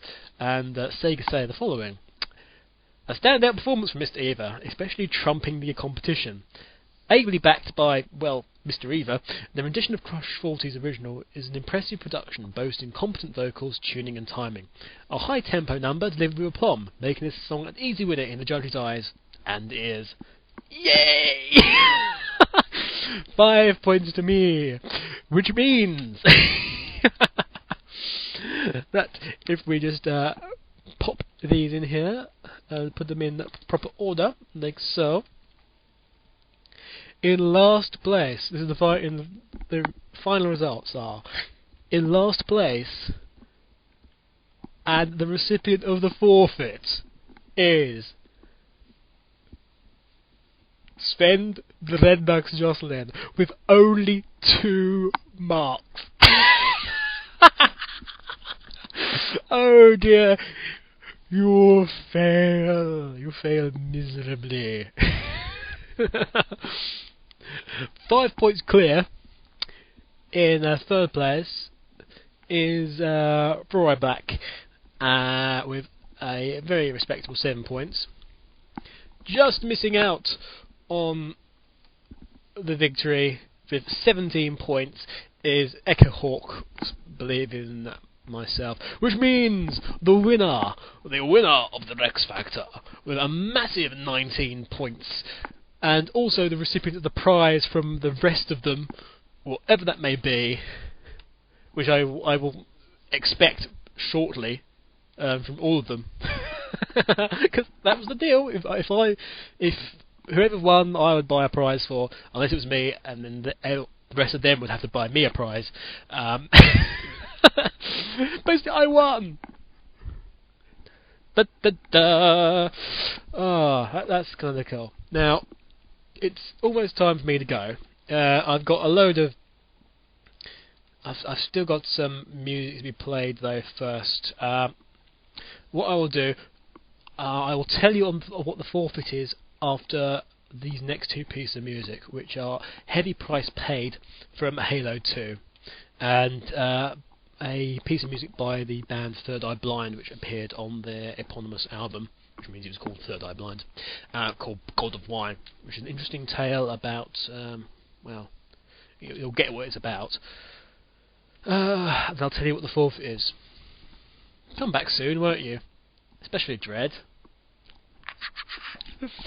Oh dear. You won't hear the last of this.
get clean again.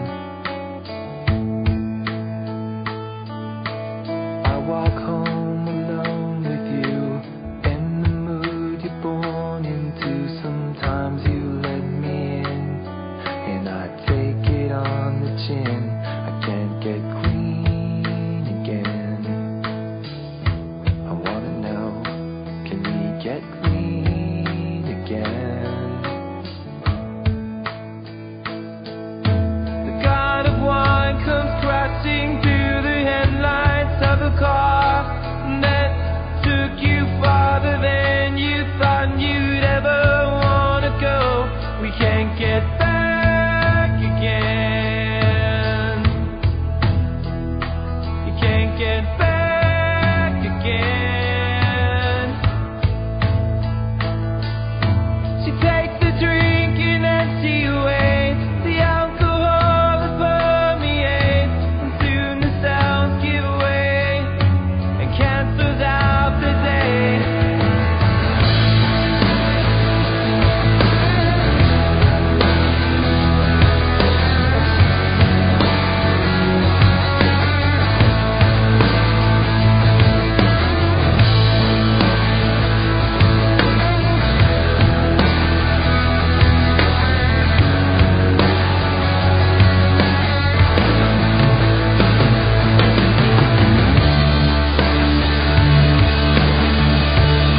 I can't keep it all together. I know, I can't keep it all together.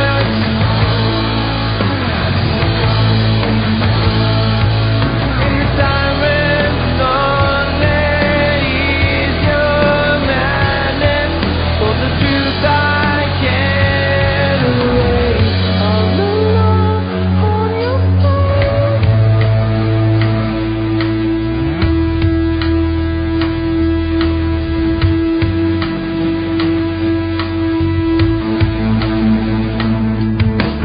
Every glamorous sunrise throws the planets out of line. The star sign out of whack, a fraudulent zodiac.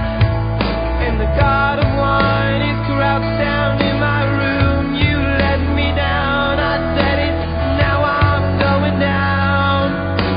You're not even around, and I said, oh, now.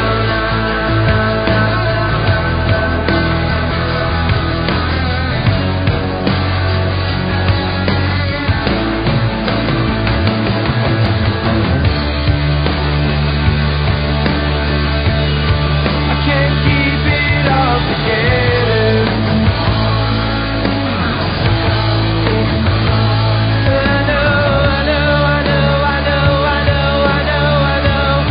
I can't keep it all together.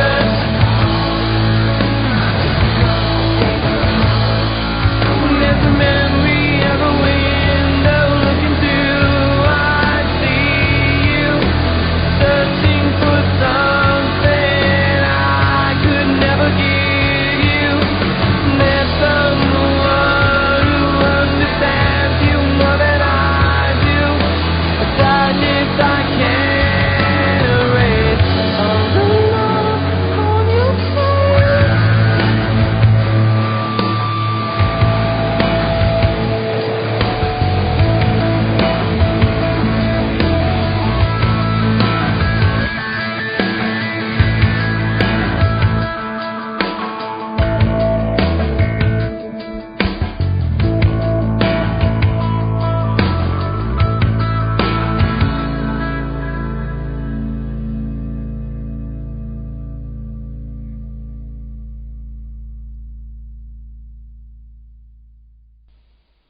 And we're back. That was God of Wine by Third Eye Blind.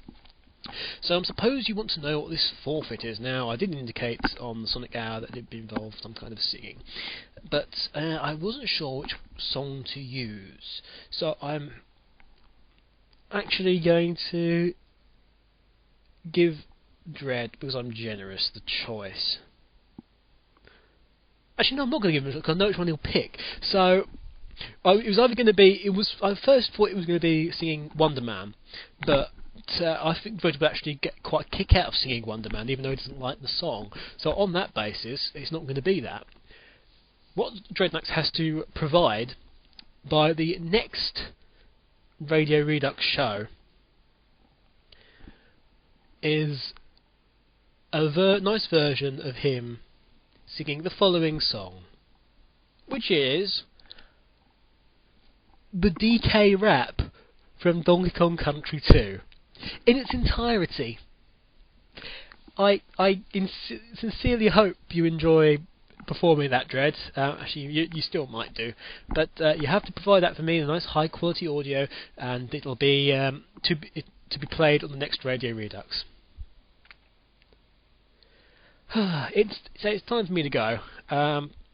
It's been a long show this time round. I will be back in the near future with any luck and a following wind. With that track, we'll have some adverts. I've just came up with a fantastic idea a bit earlier for an advert. I will leave you with, first of all, the special stage music of Sonic 3D, and then to play us out, a special version of that song, which came in dead last. A special version of Dreads, the way you want it to be sung.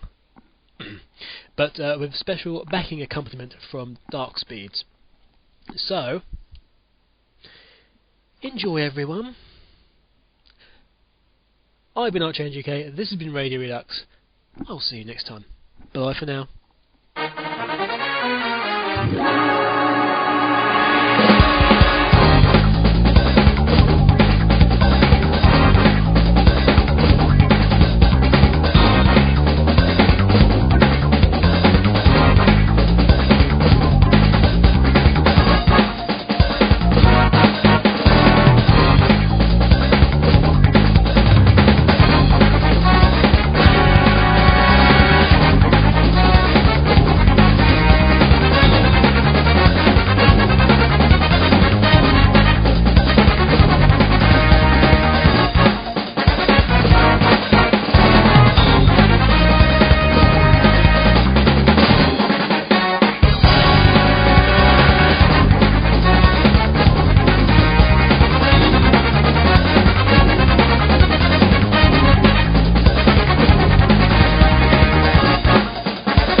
Hey, this is Dreadnoughts, aka Svenjasta, wishing you all a very Merry Christmas, no matter what your age, religion, or your sexual orientation.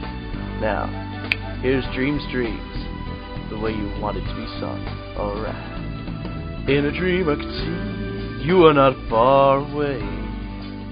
Anytime, any place, I can see your face. You are that special one that I've been waiting for, and I hope you're looking for someone like me. my dream. I can hear you calling me in the night. Everything's so sweet in your eyes. I feel there's so much inside. In the night, dream delight. I wanna see you standing there, yeah. In the night, dream delight. You found someone who really cares. In the night, dream delight. I wanna see you smile again. In the night, dream delight. You're the one I'm waiting for. Yeah, break it down, yeah. Gonna make you smile like they do in Burning Ranges, honey. Alright. In a dream we can do everything we want to. There's nowhere I'd rather be but here with you. The stars above light the way only for you and I'm so glad I found the one I've been looking for. Keep the dream of the one you're hoping for. Love can come through an open door. Just be strong and you're sure to find the one, yeah. In the night, dream delight. I wanna see you standing there. In the night, dream delight. I found someone who really cares. In the night, dream delight. I wanna see you smile again. In the night, dream delight. You're the one I've waited for.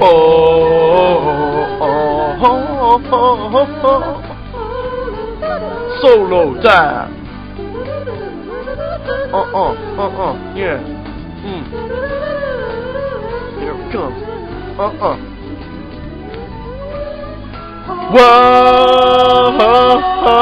Whoa, in the night, dream delight. I wanna see you standing there. Wanna see you standing there.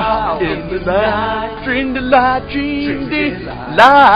Found someone who really cares. Because in the night, I found my dream delight, and I wanna see you smiling, girl.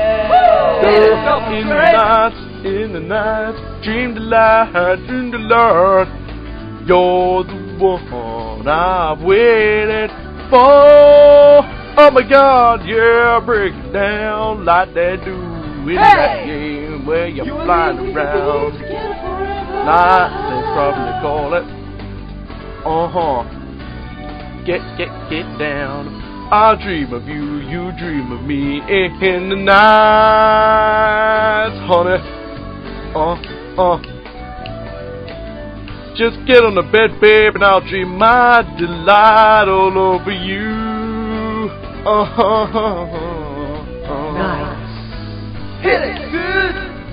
I'm Scatman, Skeedly Bop Bop, but you do bop bop, we can do wop bop, wow, TSS, SSR, Sonic Rex, AUK, breaking it down with the hip hop beats, yeah. Ooh, boom. Man, I'm tired. Gonna get some shut eye now.